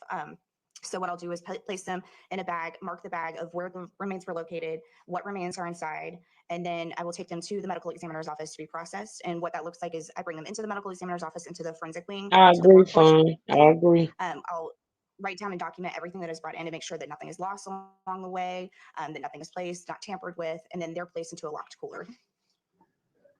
In this particular, do you recall how many members or what staff from the medical examiner's office was all present that night? The original night, it was myself, Dr. Terry, and I believe two other investigators. From the medical examiner's office? Yes. Do you recall all of the bones that you recovered that night? I have a copy of your report if you don't recall all of them, and I can show it to you. Okay. I believe that we recovered both humeri, both ulna, both radiuses, the mandibrium, I think all of the ribs, the sacrum, the pelvis, the skull, the mandible, the femurs, both of them, the tibia, fibula, and we may have recovered a couple of smaller foot bones that night, but the majority of the hand and foot bones were found the following day. Okay. Now, you've used a lot of words that I knew some of them, not all of them, but I want to ask you about a few of them. So you've already talked about the pelvis and the sacrum, so describe what those are. There's a term you use, the manubrium. Yes. Manubrium, okay. What is that? So that's a part of the anterior rib. So it's close to where your sternum would be. All right. And then you used, I think, humerus. Yes. Which bone is that? Those are your upper arm bones. And the radius and I'm going back to 8th grade here, trying to remember the anatomy, but the radius and ulna.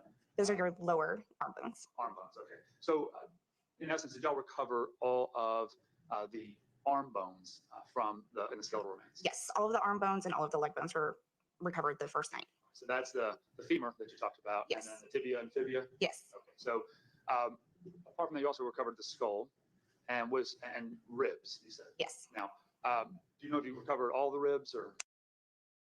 We did. We also recovered the clavicles and the scapulas. Right. Clavicle, is that the collarbone? Yes. All right. And scapula, remind me. Those are your shoulder blades. Shoulder blades, all right. Any other significant bones that you recovered that night? The mandible is a big one because a lot of times with skeletal remains, sometimes the mandible will be carried away and it's not easily found. But it was with the rest of the skull, which was Is it the jawbone? it is The yes. jawbone, okay. Your lower jawbone. Yeah. Lower jawbone. So in this particular, in the remains that you recovered, was you recovered the mandible, was it still attached to the skull or was it somewhere else? It was not attached because there wasn't any soft tissue present to keep it attached, but it was with the skull. And then essentially the backbone, the vertebrae, the lumbars, did you recover all of the spine? We did. We covered every vertebrae, I believe. You then took those, bagged them individually, and took them back to the medical examiner's office? Yes. What normally, when they go back to the medical examiner's office, what occurs to those remains? So they will remain in their original bag so that they can be dictated the next day during autopsy by Dr. Terry.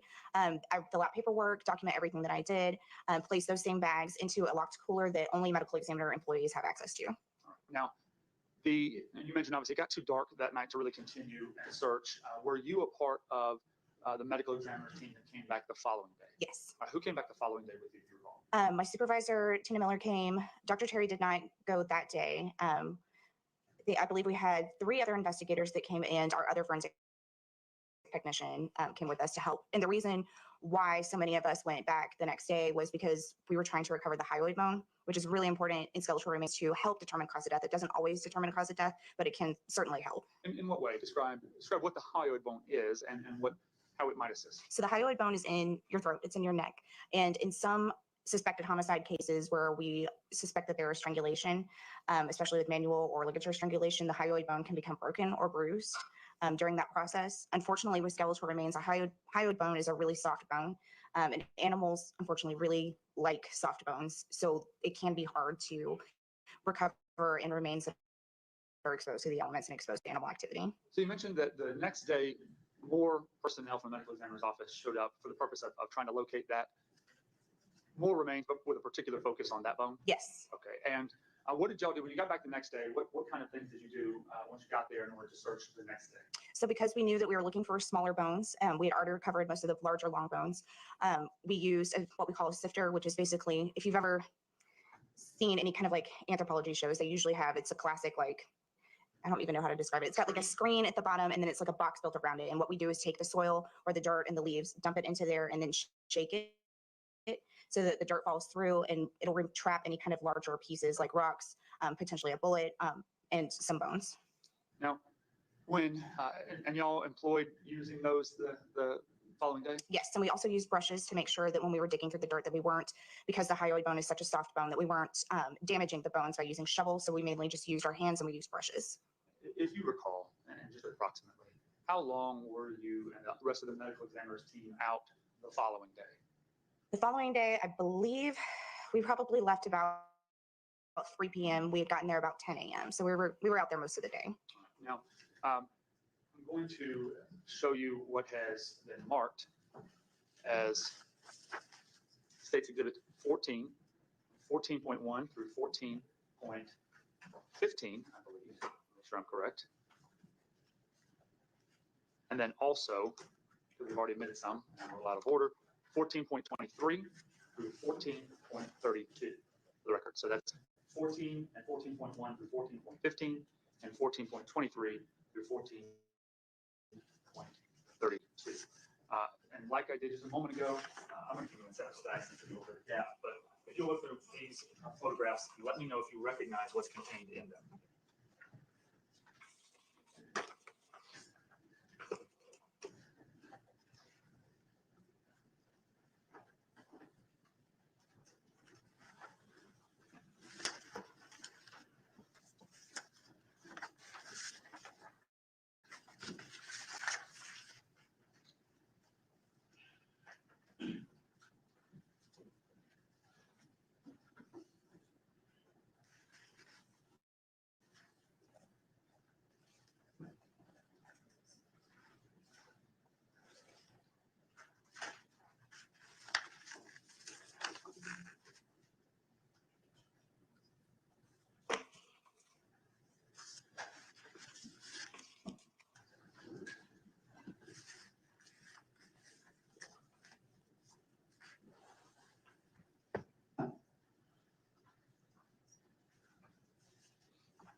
I recognize these as photographs of the scene from the second day. February 7th of 2023. Are they fair and accurate representations of that scene on that day? Yes, they are. Judge, I move to admit States Exhibit 14 and 14.1 through 14.15 and 14.22. 23. 23, excuse me, through 14.32. No objection. Okay, State Exhibit 14, 14.1 through 14.15 are admitted without objection. And then for States Exhibit 14.23 through 14.32 are admitted without objection. Thank you, Your Honor. Now, Ms. Percy, before you came into the courtroom, the missing exhibits and the numbers there, 14.16 through 14.22, have already been in the evidence, but I'm going to show them to you as well. Do you recognize those photographs?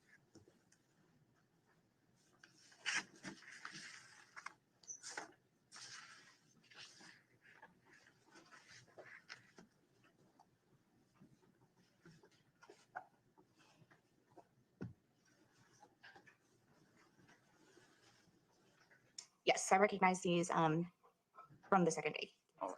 And generally, the stack that I just handed you, the 14.15 to 14.22, were they They are photographs of a Glock handgun that was found in sort of close proximity to the remains. You were there that day when it was recovered? Yes. If I can, I'm going to go ahead and publish, starting with exhibit number 14. Here, no open point. All right, now, February 7th, 2023, daylight hours, what are we looking at here? This is a photograph during the day, as you said, of the side of the scene, looking up the embankment from the side of the road. All right, and to the next photograph.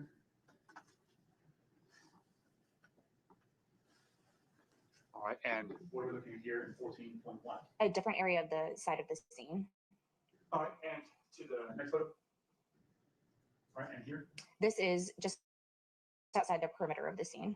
And I'm accurate, 14.2. The next photograph, 14.3. What are we looking at here? Members of the Gwinnett County Police Department, possibly recruits, they had done a grid search during the day. So the folks here that are in the photograph, members of the Gwinnett County Police Department, these were the individuals who were involved in conducting a grid search through the woods? Yes. Okay. Did you participate in the grid search? I did not. We focused our efforts on where the remains were found. So the next photograph, 14.4. What are we looking at here? This is the outside perimeter of the scene. And 14.5. What are we looking at here? Honestly, I'm not entirely sure. I'm sure we've recovered something there, but I can't quite see it. All right, well, in here, Miss Ann says, I wonder why he didn't go back to get his gun once he knows that it was gone. Well, Miss Ann, from what we heard in the beginning, and I don't know if you missed that part of the testimony or whatever, but it seems as though like they tracked him, like when he initially took her body out there. When he initially took her body out there, right? So he takes her body out there to dump it. He dropped the gun. He dropped his gun, and I think he dropped, I want to say, his phone. Okay, his personal phone. See, he has two phones, right? So he has his personal phone and he has his work issue phone, right? So when he initially went and dropped her body, dumped her body, he dropped his personal phone and he dropped the gun, right?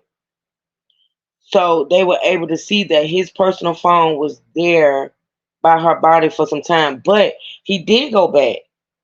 He went back and to, I guess, look for the phone and the gun. He found the phone and retrieved the phone, but he couldn't find the gun.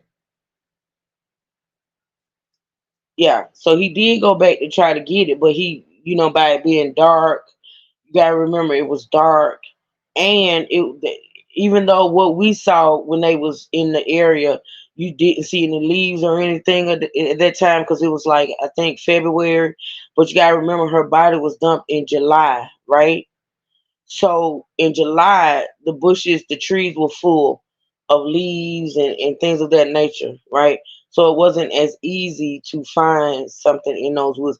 That's why it probably took so long for them to find her remains. Because, it's a difference between what the woods looked like in July and then in February. Hmm. Oh, that's okay, Miss Ann. So that's what happened. He dropped, they were able to ping his personal phone in that location, right? So he had dropped his personal phone and he had dropped the gun. He went back, he got the phone, but he couldn't find the gun. So what he did is when he realized that he could not find the gun, that next morning, like the same morning, because you gotta remember her body was dumped like in the middle of the night, right? So that same morning, early that morning, I think between 9 and 10 o'clock, he went and he reported his gun stolen. He stated that his truck, which was parked at his apartment complex. The truck was broken into. His wallet was stolen, and I think his gun. I know. He said the wallet and the gun, right? So he reported the gun stolen. That's how he got out. That's how he figured he would get out of that. He reported the gun. Once he couldn't find the gun, he reported it stolen. Okay. So he did go back to look for it. He just couldn't find it. And so when he couldn't find it, his ass went and reported the gun stolen. Okay.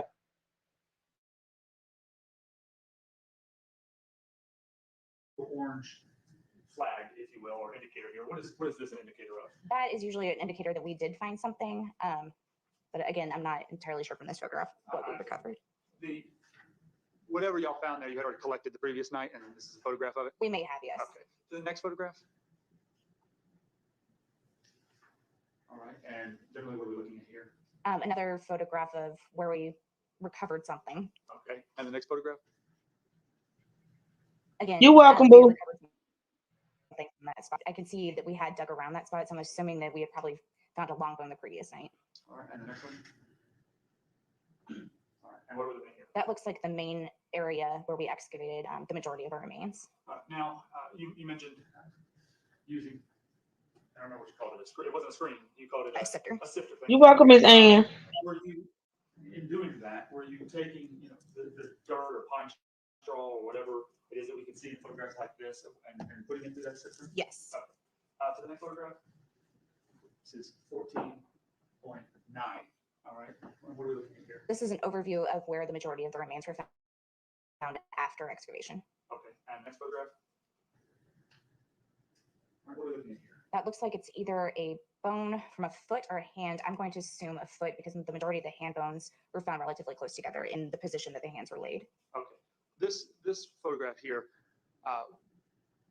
was taken on February 7th, the next morning? Yes, it was. Is this an example of some of the additional bones that you found the next day? Yes. And do you recall, without looking at your report, I have it here if you need it, which bones, what all you found the following day? We found the majority of the hand and foot bones. There were a few that we did not recover. I think that's the majority of the bones that we recovered. We did recover some hair, additional fingernails, and some possible rib cartilage. Okay.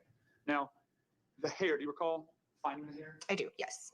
In terms of when you found it, were you able to tell anything unique about the hair? Yes, we were able to tell that it was had two different tones to it. There was a dark tone and a light tone. Okay. Now, is that the hair having two different colorings to it?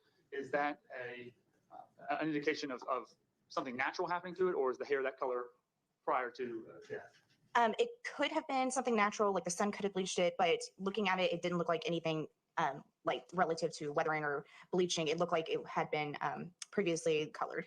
Okay. Into the next photograph, which would be 14.11. All right. And what are we looking at here? It looks like possibly a metacarpal from the foot. Okay, metacarpal. It's a tiny little bone that's in your foot. A small foot bone. Yes, exactly. There's obviously what appears to be a ruler here. What's the purpose of that? And we use the L scale to not only show what the size of something is, but show the relative, like basically to show size. Okay. The next photograph, 14.12. All right, and you know what we're looking at here? I believe that's either the rib cartilage or it possibly could be part of the knee. Okay. Again, y'all are measuring it for scale? Yes. And then the next photograph, 14.13. What are we looking at here? That looks like it's the majority of a hand, I believe. Okay. Now, In relation, and we looked at a few bones, the knife and foot bones, and then this hand bone. In relation to that bigger scene that we were just looking at, where y'all were excavating and found the skull and the rest of it, where was this located? This was located with the majority of the bones. It looked like the way that the remains had been laid, that the hands were to the side because we found bones from both hands, and they were on either side of the midsection of the remains. And the next photograph, 14.14. What are we looking at here? Again, that's going to be either a foot bone or a hand bone. And the next photograph, 14.15. All right, and what are we looking at here? This is part of the scene. I think that's members of Gwinnett County Police.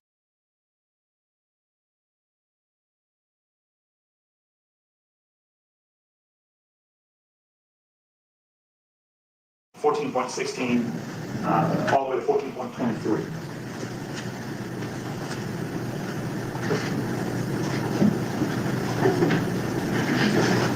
While they're putting that up, I wanted to ask you, if you recall, how many bones were recovered, not in the main area with the skeletal remains, but we looked at one femur that you had talked about, Yes. but what else, if you recall, was located elsewhere? I believe that one of the fibulas and tibias was found further away from the remains, and I believe a humerus was found further away from the remains, but that was essentially, I believe, if I'm recalling correctly, the majority of it was found further away from the remains. All right, in this photograph, what are we looking at?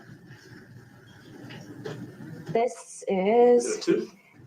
I don't think it's a tooth. I believe it's a bone. It may be part of the knee, but it's definitely not a tooth. Okay, and to the next photograph, 14.24.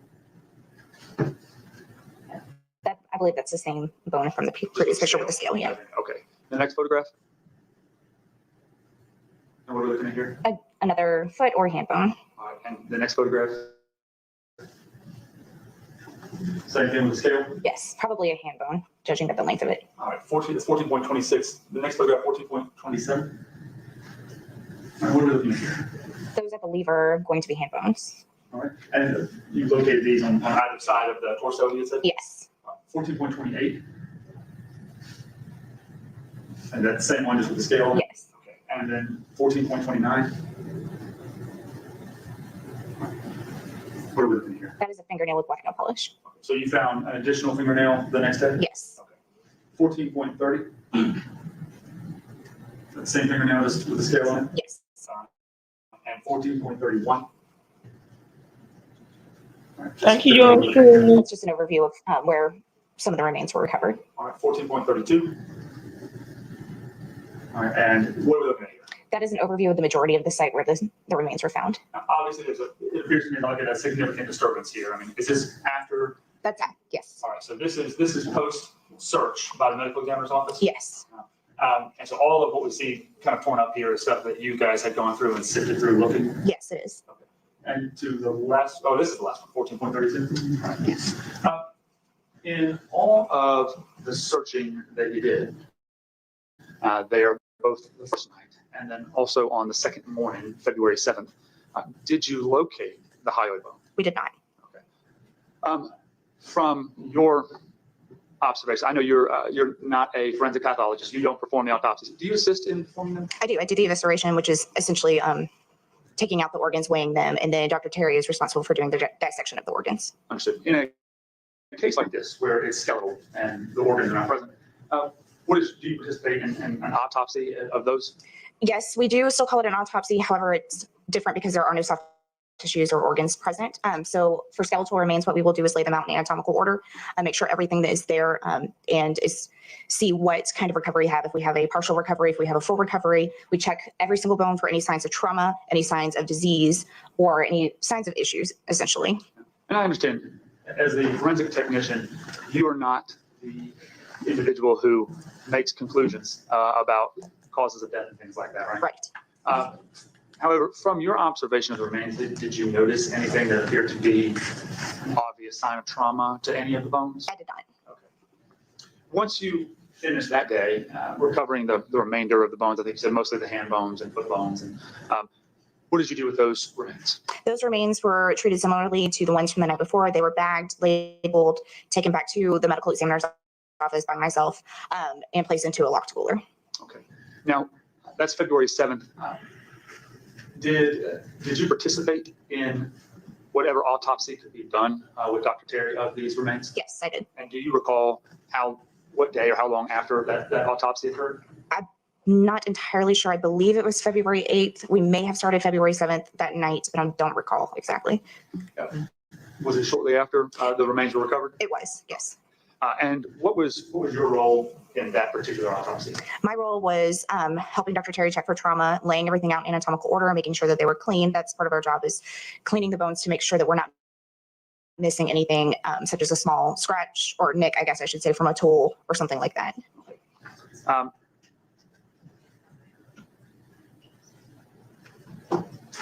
Firstly, I think those are all the questions I have for you at this time. Thank you.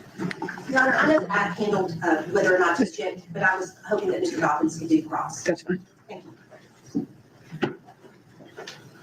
Good afternoon. I believe we've met. My name's Tyler Dobbins. I represent the defendant.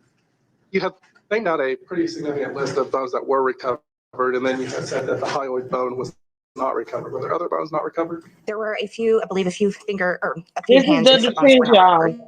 This is cross-examination. Yeah, This is the defense questioning her now. Patella or the kneecaps were recovered? I don't recall, honestly. Is there anything significant about the hand or foot bones not being recovered? There is not. It's not uncommon for such small bones to not be with the rest of the remains. Okay, what would you attribute that to? Either animal activity, weathering, or we just didn't, they're so small that we just didn't catch it, even though we did a thorough. The hyoid bone being missing, would you attribute that to animal activity or foul play? Animal activity for sure. As far as the gun that was located, do you know how far away that was from the remains? I know that it was in close proximity, but I don't recall exactly how far it was found. For our investigation, it wasn't significant, so we did not measure from the remains to the gun. Any moment. I have no further questions. Okay, thank you. Anything else from the state? Nothing else. Okay, all right, Ms. Drake, make sure, or Mr. Okay. Thank you very much. Does the jury need a break now, or you want to start on? It seems like nobody wants a break. Okay, go ahead and call your next witness. Berkeley.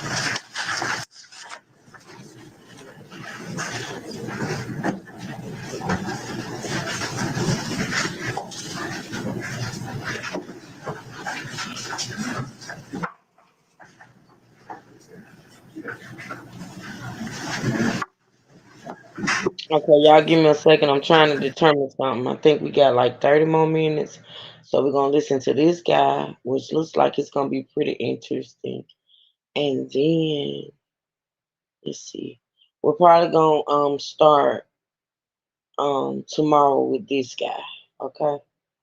Let me see how long he is. Okay, then that's the...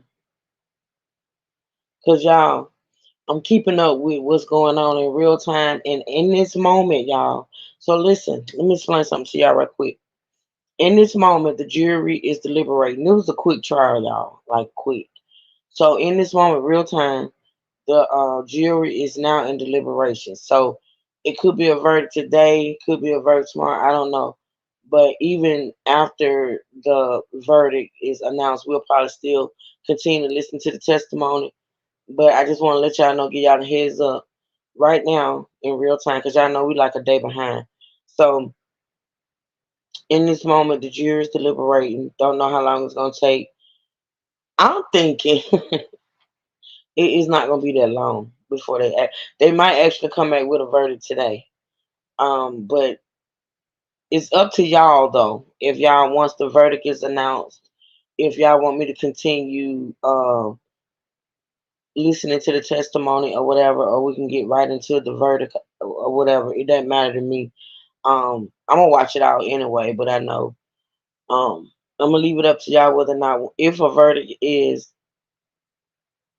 if they come back with a verdict today, if y'all want me to continue to listen to the testimony. But we're gonna listen to this guy, and then tomorrow I'll probably come on a little earlier so we can listen to get in as much as we can tomorrow, because apparently it's not a whole lot more testimony, and it's not drawn out and long. So you want to hear it all? Okay, good, fun. I do too. So even if a verdict is reached today or even tomorrow morning, I have whatever, I'll let y'all know what the verdict is, but we'll still continue to listen to the testimony just so we can get a feel of how they came up with what they came up with. Okay, so let's and then after this we'll move on to another case. All right. So let's listen to this guy, and then that's gonna be it for today.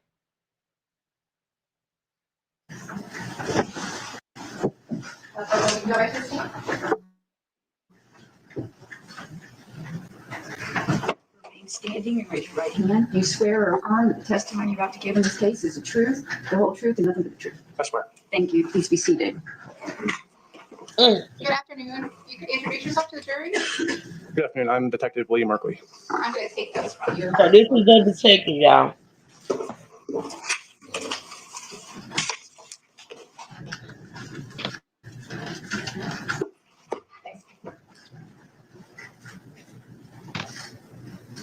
And Detective, where do you work? I'm currently employed with the Gwinnett County Police Department. And what is your position with the police department? Right now, I'm a detective with the Special Victims Unit. How long have you been doing that? I've been with the Special Victims Unit for a year, with Gwinnett County for 5 years. Besides your 5 years with Gwinnett County Police, do you have any other law enforcement experience? No, ma'am. And have the whole time of your 5 years with Gwinnett, have you been post-certified, meaning you have full arrest powers in the state of Georgia? Yes, that's correct.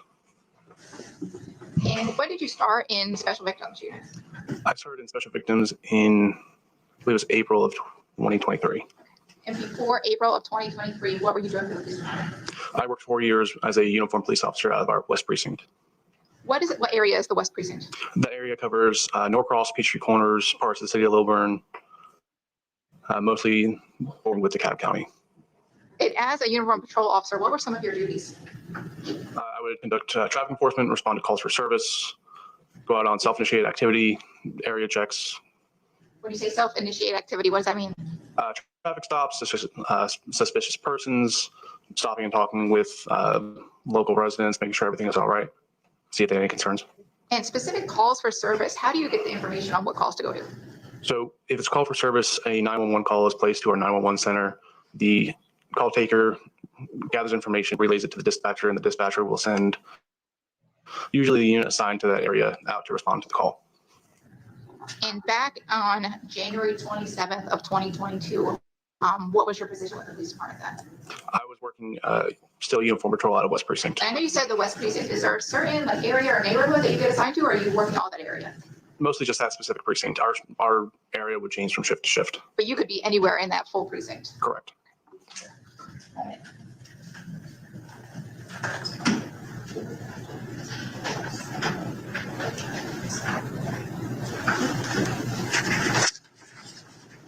And do you recall, did you get dispatched on January 27th, 2022 for a call at the Sterling Glen Apartments? Was it January 27th? July 27th. July, my apologies. July 27th. Thank you. So Get it right, dispatched on girl. July 27th of 2022. July. Do you know the nature of that call? That was a theft from a vehicle call. Oh, y'all, this is when. Okay, this is when.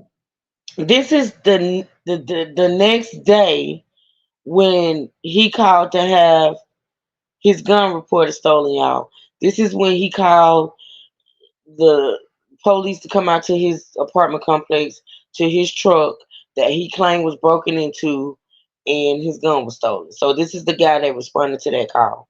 Okay.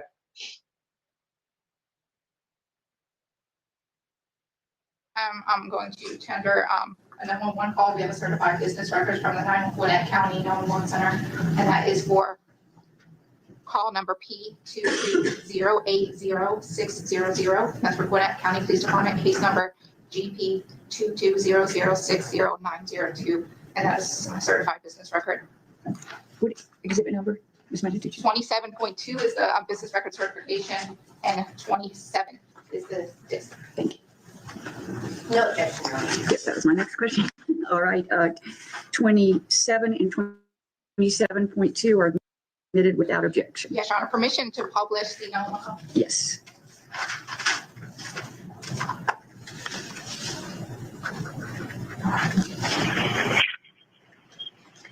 Hello?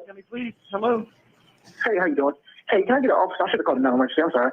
Can I get an officer just to do an inter and auto report, please? To do a what report? Inter and auto. Okay, what's the address? It's 3258 Windscape Village Lane in Sterling Glen Apartments. What apartment is? It's E, but I'll be standing outside. And your name, please, sir? Miles What's your last name, Miles? Bryant. And what's your phone number you can be reached back on, please? 678-891-8632.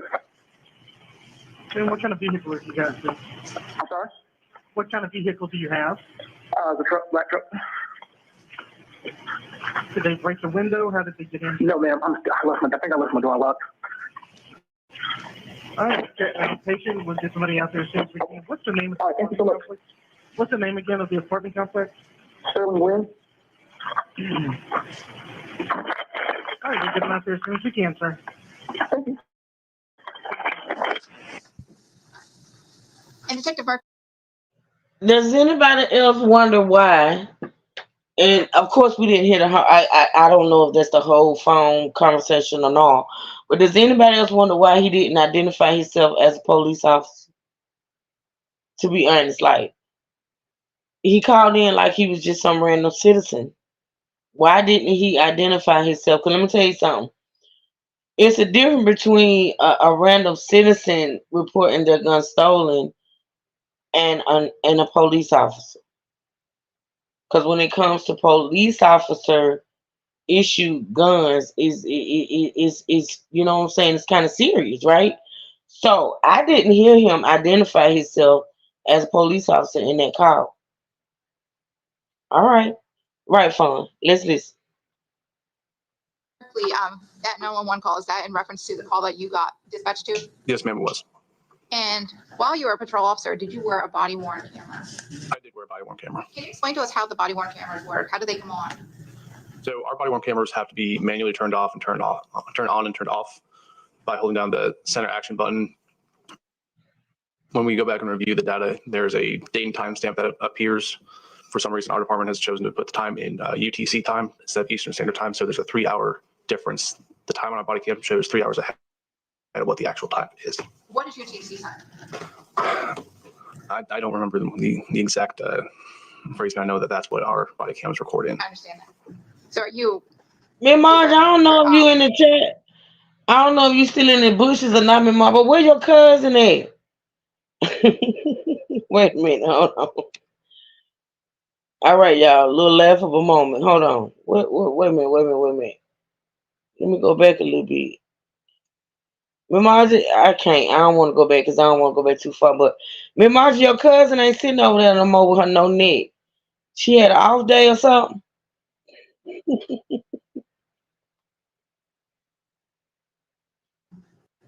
No, the time when you look at the time on your body camera based on you knowing it's a UTC time. I'll know that when I'm reviewing my body camera, I'll know that I'll have to take 3 hours off that time to know that that's the time that time was recorded. And do you record every call you go to? I do, yes. Is there any way for officers to go in and edit or delete or change that footage? No, once the body worn camera is turned on, that footage is stored on evidence.com. The only one who can restrict access to it would be, I believe it's Corporal Ogroski, who runs our body cam unit. Even then, it would just be restricted. It wouldn't be deleted off or edited anyway. And that day, when you went to this call, Goddess, you done missed it. You just done missed the Goddess. Margie's cousin was the bailiff over there around yonder, and she was sitting over there. She ain't had no neck. You gotta go back. You gotta go back and watch the replay. I can't go back because if I go back, I'm gonna miss my spot, and then I'm gonna have to find it again. And we only got like 20 more minutes. Goddess, but Miss Goddess' cousin. I mean, not Miss Goddess' cousin. Miss Margie's cousin was the bailiff over there, sitting over there. She ain't got no neck. So maybe she got an off day and she went to the doctor trying to find a neck. I don't know, but she ain't over there today. She had an off day.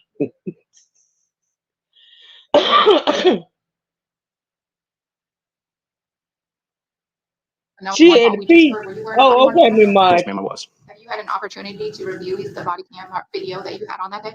I did review the body cam. And I'm showing what's it marked as case 27.1. You could take a moment looking at this.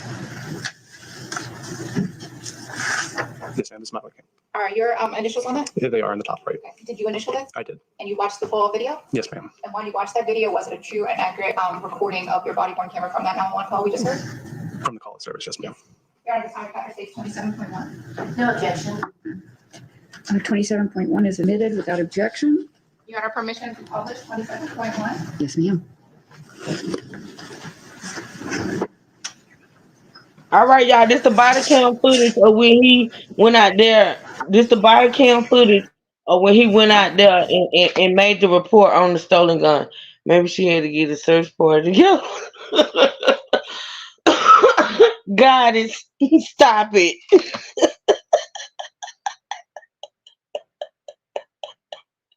God is. Guys, you gotta go back. You gotta go back to yesterday, girl, and look at she got no. That woman ain't have no neck at all, like none. And she was sitting over there like she was just stuffed to capacity, like she was about to explode, girl. You gotta go back, guys.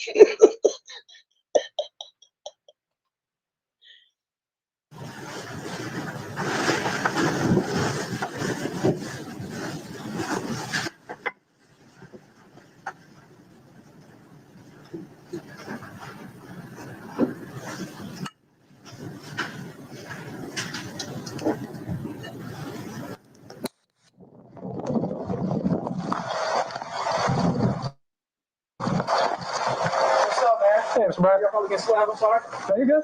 Hey, Candy Corn, be safe, boo.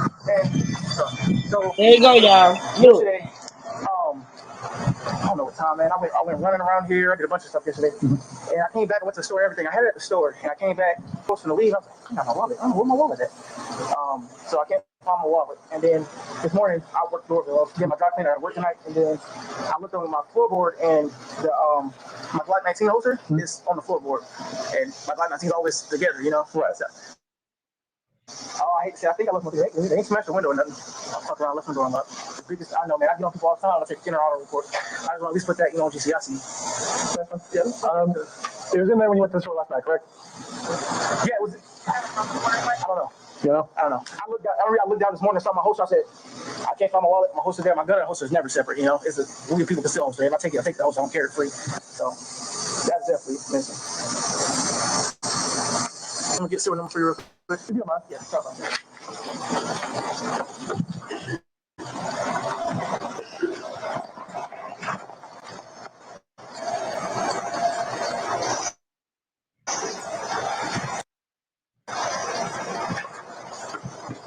And if you run my tag on the register order, I don't have my wallet, so I have my ID on it. That's my home. Do you think your wallet was in the truck as well, or? I think so, because I mean, the pants I had on yesterday, I took it in the house, looked through all the grocery bags. I only went in the house, and I came out here and I ran around in there, but I'm the courtesy officer. And then last night, when my girl got back from, we did something, we came back.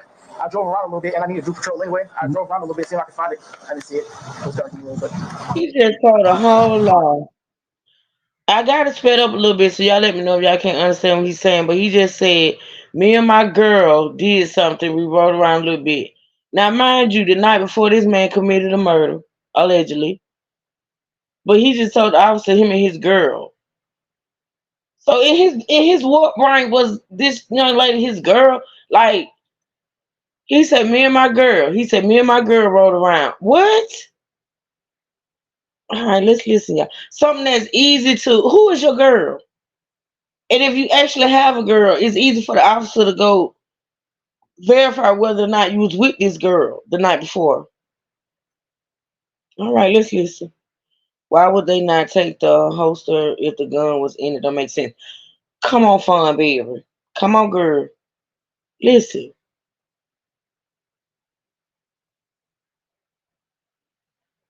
I'll list in the truck just to say it's on our report. Yeah. I don't really care about, you know, the detective or something like that. I just want to get on GCIC at least. So I'm perfectly caught on the side of the road with it, you know. I got you. Yeah. I get slammed. I don't see nothing on the west side moving, boy. My lieutenant in the guard is Soto. Lieutenant Soto, she works for Shaw. What's up? I think she works for me. And everything's just saying on the Jet 5? Yeah, standard. I got a TLR, tank 7. The little small light on it. Small light on? Yeah. That's it, though. No red dot, nothing like that. I don't really care. 5,000 guns in there, you know. That's fine. No markings, grading, there's no change. No, plate. No, nothing sexy. Oh, I see that. Yeah. And then wallet, anything special about wallet? The only thing on the queue is, at least in the narrative, I have my military ID in there. Because if I can't find it and it don't come up, I'm going to have to go, then, they request a police report for military ID. That's fine. Any debit cards, credit cards? Yeah, debit card stuff on there. I'll check and none been used. I've been using my Apple Pay, but none been used. How many debit cards? I got maybe Federal debit card, maybe Federal credit card, and Chase debit card. And then driver's license? Yeah, military ID. That should be it. No cash? Yeah. If it was like $10, I don't know. A few dollars, it wasn't that big. Trust me, I'm the same way. I don't carry cash on me. Yeah, I don't care. I carry maybe like $10 just to have cash. This is the face. This is the face of an alleged murderer of a 16-year-old girl that is trying to cover up his crime. Reporting the gun stolen that he dropped out. He dropped at the crime scene. I mean, and he's just standing here talking like, "Oh my God, y'all! This is child." It's like a little money clip wallet, you know? Yeah. It's like the little card holder with clipping in. Like a generic black, brown. There was a name black. Literally black little card holder. Look at him sweating, y'all. Like $10 worth? Yeah. It wasn't no unexpected. The main thing just getting it done. Do you remember what you paid for them? Man, I bought this gun so long ago, man. I got the blue label, maybe 300. Say, I don't know how much the blue label is nowadays. So. I was gonna say, you out before the pandemic, you had the price on because I know that. Yeah, it was before, it was a long time. Are y'all paying attention to this body? Are y'all paying attention to the body language? Come on, Fun. Damn it, Fun, get off my brain. Are y'all paying attention to the body language? Are y'all paying attention to the sweating, the moving, can't be still?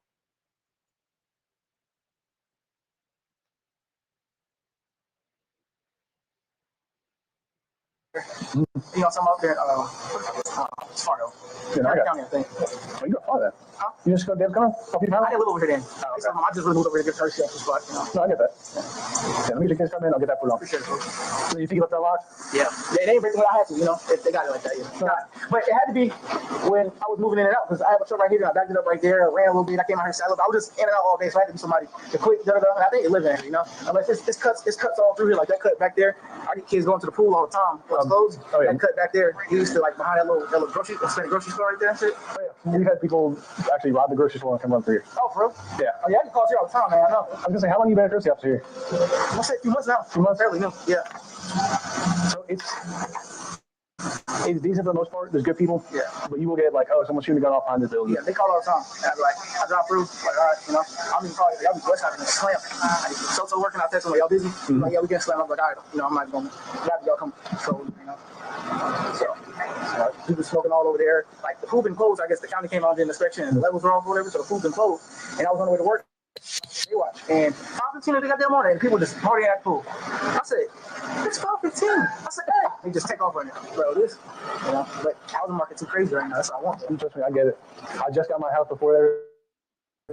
For real, man, know the luckiest one. My partner, my guy that worked there too. He's like, bro, right before the pandemic, I got me one, and I'm glad. As soon as he got it, it risen. No, it was in January last year I got it. Oh, for real? It was like mid-pandemic. Where you said? Oh, yeah, I wonder. Oh, that's not bad. Darrell County? Darrell County. Darrell County, Joe? Darrell County, quiet, land. I want to go to the country, man. I love the country, bro. I hate the city, man. I used to live out this way. Like, I was out here in the county, lived out here for a few years in the patrol. I'm like, I can't do this shit no more. I don't want to walk out my door and say. I ain't never lived in the country, but I love the country. I'm from South Georgia, man. So, you know. Yes, I'm from upstate New York. Everyone's used to be like wide open. Like, you don't see your neighbor for a couple of days. It's fine. Yeah, look at this stuff for you, man. Yeah, I appreciate you, bro. Yeah, man. You want to wait here or you want to go back inside? If you want to go back inside for a second, I'll get everything typed in, make sure I get everything right. You get a case card for today. I'll get you a case card. Yeah, you get a case card for today.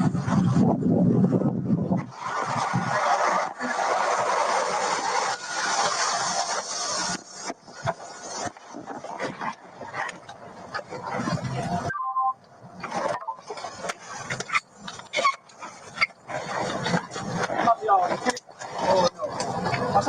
officer last night. He was at the quick trip, sergeant actually. He was at the quick trip, right there by the McDonald's. Yeah, I'm booking in trap. Yeah, I was talking to him last night. Anyway, I'm over to the county. Man. Come on, man. Do my little quick lateral, whatever, and become a part of the county. Yeah, I think it's like a month now. Just watch, hey, free bullets, why not, man? Hey, what sucks? What really sucks is my department, we just switched ammo. So I put, what's up, man? We just switched ammo. So I put the old ammo we had, they let us have it. So I put it, so great hollow points in there, you know? Like, yeah.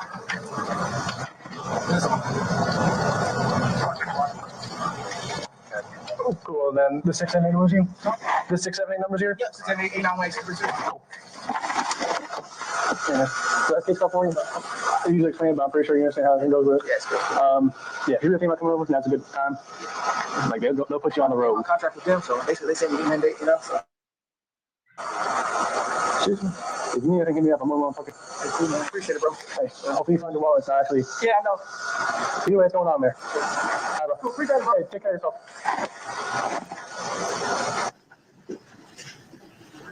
All right, Detective Merkley, you mentioned that the time on the body cam videos is about, you said 3 or 4 hours. Do you know which one? I believe I said 3, but looking back, it could be 4. Okay. I'm going to show you a copy of, if I showed you a copy of the CAD report, would that help refresh your recollection on the timing? Yes, ma'am. And tell us what a CAD report is. Does that say the call Clear details? signs of guilt, Miss Margie. Clear signs of guilt. The individual call number specific to each call that we go to, what units were dispatched, what time they arrived, what time they closed the call, and any information that they entered during the call, including vehicles, person's identification numbers, people that were ran during the call. Okay, and looking at that, does that help refresh your recollection as what the time difference is? Yes, ma'am. It's a 4-hour time 4 hours. And what time were you actually dispatched to this call for this entering auto report? I was dispatched at 10:41 in the morning. I arrived at 10:57. Then it shows that I closed the call at 11. Thank you.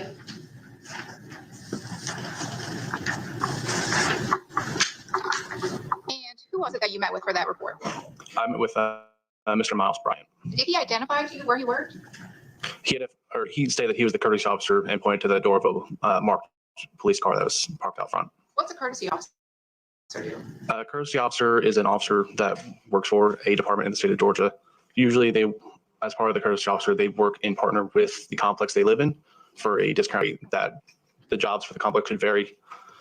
The complex can ask them to close the pool in the summers, lock the gym, do area checks. It's specific to each apartment complex which the courtesy officer lives in.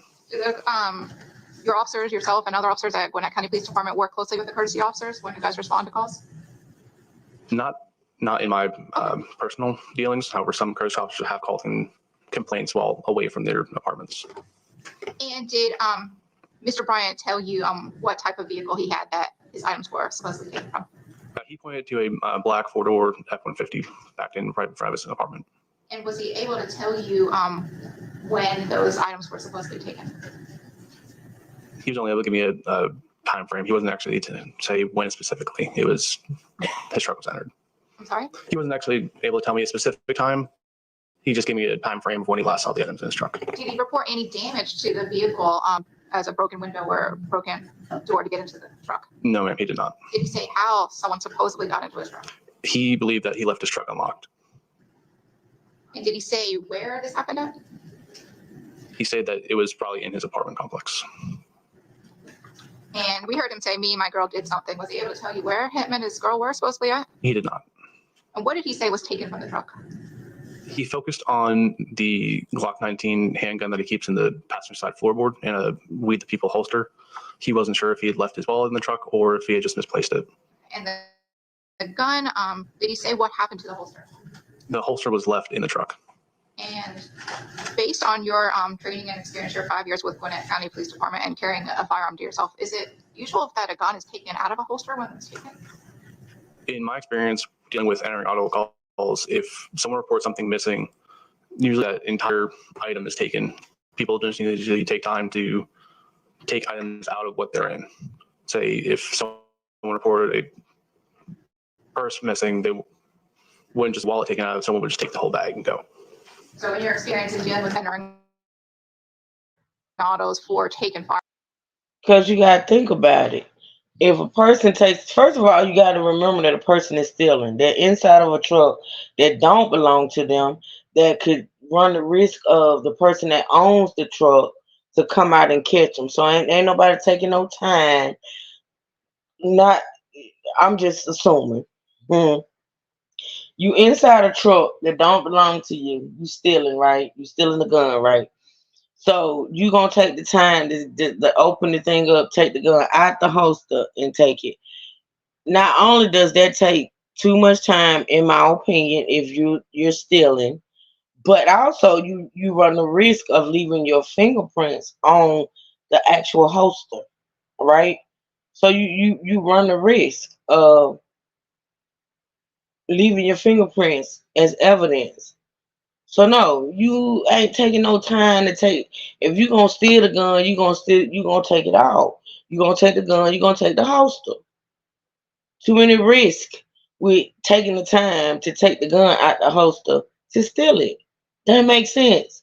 And then too, to me, honestly, y'all, it does make sense for this police officer to know that he has a gun in the floorboard of his truck to leave his truck unlocked.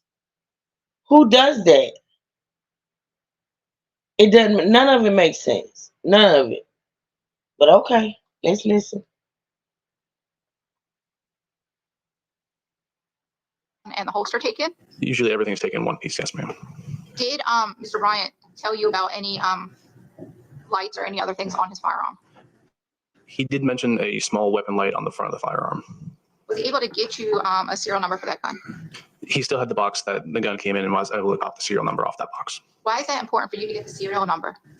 The serial number is specific to each gun. If we have a serial number, we can list that specific gun stolen on the Georgia Crime Information Center network, so that if someone does come across that gun later, it can be traced back to its owner and later returned. We heard on your body cam video something that. Listen,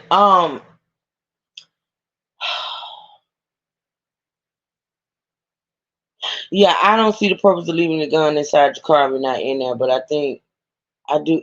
Some people may actually leave their gun in their vehicle, but the thing about it is, if they do, they usually make sure they lock their doors. That's just like leaving your purse in the car, or your wallet or whatever. You got something valuable inside your car.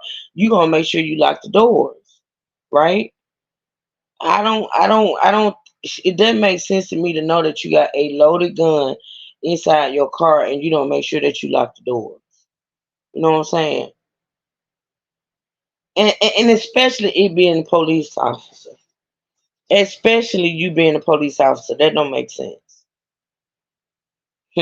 This old sick bastard, he couldn't even, well, I guess somebody would have saw him breaking his window. He couldn't even make it seem like it was an honest and true break-in. You just say, oh, I left my car unlocked.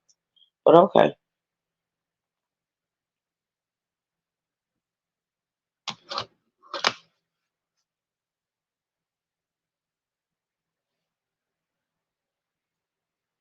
Called a Blue Label for buying the gun. What is that? Blue Label it's a program that Glock runs where they offer, I believe it's discounts to. And did he tell you where that holster and gun supposedly were in the truck? He told me that he always keeps it in the passenger side of his truck. What about the wallet? Did he tell you where that wallet supposedly was? I asked him if he thinks he left the wallet in the truck. He said he might have, but he wasn't sure. Did he tell you what was supposedly in the wallet when it was taken? I asked him what was in the wallet. It was a couple credit cards, debit cards, his military ID, and his driver's license. Did he mention any cash? I asked him cash. He said maybe a couple dollars, $10 at the most. Did in your call with Mr. Bryant, he make any statements about how he wanted you to handle or investigate the report? He stated that he just wanted the gun listed as stolen and that he didn't really want detectives looking into it. Wow. Based on your training and experience with Gwinnett County Police Department, what were your thoughts when you heard that? Is that normal? I found it a little odd that we had a serial number for specific property that could be returned to him, but he didn't want any follow-up done with this case. That's crazy. In checking serial numbers as a police officer and running for guns for if they're stolen or not, why is it important for you to keep track of guns? So when we come across guns on the street, we can run the serial number, see if they're stolen. If they do back as stolen, they'll come back with a hit that shows where it was stolen, how long it had been stolen, and what agency reported stolen. Any follow-up done, we can go back and contact the agency and see what the circumstances were where that gun was taken. So if this case was, if you had forwarded it on to a detective for follow-up on a missing gun, what would the detective do? They might have checked local pawn shops. If someone had been found carrying that gun on the street, be it a day later or 10 years later, it still would have come up as stolen, been taken into property, and then follow-up would have been conducted from that point. So the detective would have actually helped be able to possibly locate if that gun was really stolen. Possibly, yes, ma'am.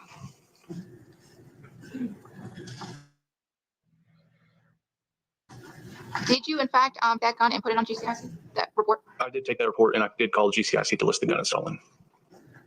Is that normal procedure when you take a report like this? If we have a serial number, yes, ma'am. We heard on the video that we watched that Mr. Bryant was asking you for a case number and appeared to be kind of rushing you off.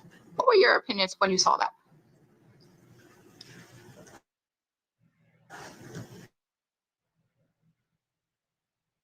I didn't really have an opinion. I figured he worked for Doraville. He knew the procedures. He knew how we operated and how we ran investigations, took these reports. So I didn't feel like I needed to explain a lot to him.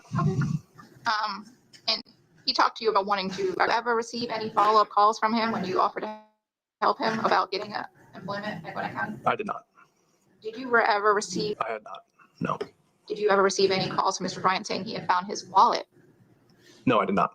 Did you ever receive any calls saying he found his credit cards, his license, or the other items that were supposedly in the wallet? No, ma'am. I never received another call. And Detective Merkley, did you later learn if that gun was in fact located? I did later learn that gun was located. Where was that gun located? I was told the gun was found in proximity to where Susanna Morales' body was found. Thank you so much. That's all the questions I have at this time. I don't have any questions. Thank you, sir. All right, may we release this witness? Yes. Thank you. Thank you, Your Honor. All right, y'all. Okay. So, Ladies and back to gentlemen, say. we're going to take a comfort break and adjourn back at 3:20. Okay. So, we're going to end it right there for today, y'all. Exactly 3 hours. Exactly 3 hours, okay? So, we're going to end it right there, and we are going to start back up on tomorrow at this point. When you going to do the Young Thug trial? No, when you going to do the Young Thug trial? I'm going to need you to get out of jail. Stop throwing shade. I'm in jail. Stop it. I'm going to need you to post bond, do something, sir. Get out of jail. They told me 6 days ago my shit was coming back. It ain't back. Talk to you too. I told you when this trial started that you should have been covering that trial. Now, I'm sick of you. It's been boring up until the past couple of days, so nah, I wasn't gonna be able to do it. Well, I may get into it after we get through with me too, fun. I may get into it after I gotta get through with this trial. I gotta get through with this whole debacle. And then we'll you just keep up with what's going on so you can help me out. I'm doing this for you. You need to get your ass out of jail. You need to stop getting locked up. I'm sick of you. Shit. You act like it's my damn fault. It is your fault. You always in some shit. You always in some shit. I'm sick of it. Now, okay. All right, y'all. So thank y'all so much for sticking in with me on this, y'all. I love y'all. For those that support this channel, I absolutely adore and appreciate you all. We're gonna end it right here. We're gonna start back up tomorrow. And like I said, y'all, I'm hoping to come on a little early tomorrow and stay on a little later. I've been trying to keep these lives at least 3 hours, but on tomorrow we might stay on a little longer just to, really get caught up. Because like I said, I believe a verdict is coming, and I think it's coming quick, y'all. I think it's coming soon. So I'm going to try to spend a little bit more time on it tomorrow, okay? Well, come on. I'm already watching the Young Thug trial. Are you, Melissa? Okay. Well, when we get through this, I'll get into it. I get into it, child. And so, yeah. So with that being said, listen, I appreciate y'all so much for supporting this content that matters. I do. Thank you to all of you all that support this channel. I do appreciate it so, so much. And so with that being said, I'm gonna get off of here. We will be over there on the T channel at about 3. That's about 40 minutes from now. And so I can get that live done. And yeah, until tomorrow morning, y'all. Tomorrow morning, I will see y'all back over here on this channel. I love y'all. I appreciate y'all. Y'all get your lunch, get your snacks or whatever. We're gonna go over there to the T channel. And until then, True Sippers and State. Shout out to the True Sippers and the State Gang that support this channel. Shout out to my moderators. Shout out to my monetary contributors. I love and appreciate y'all so much, okay? So until next time, True Sippers and State Gang, stand up and we out. Thank you, Trey.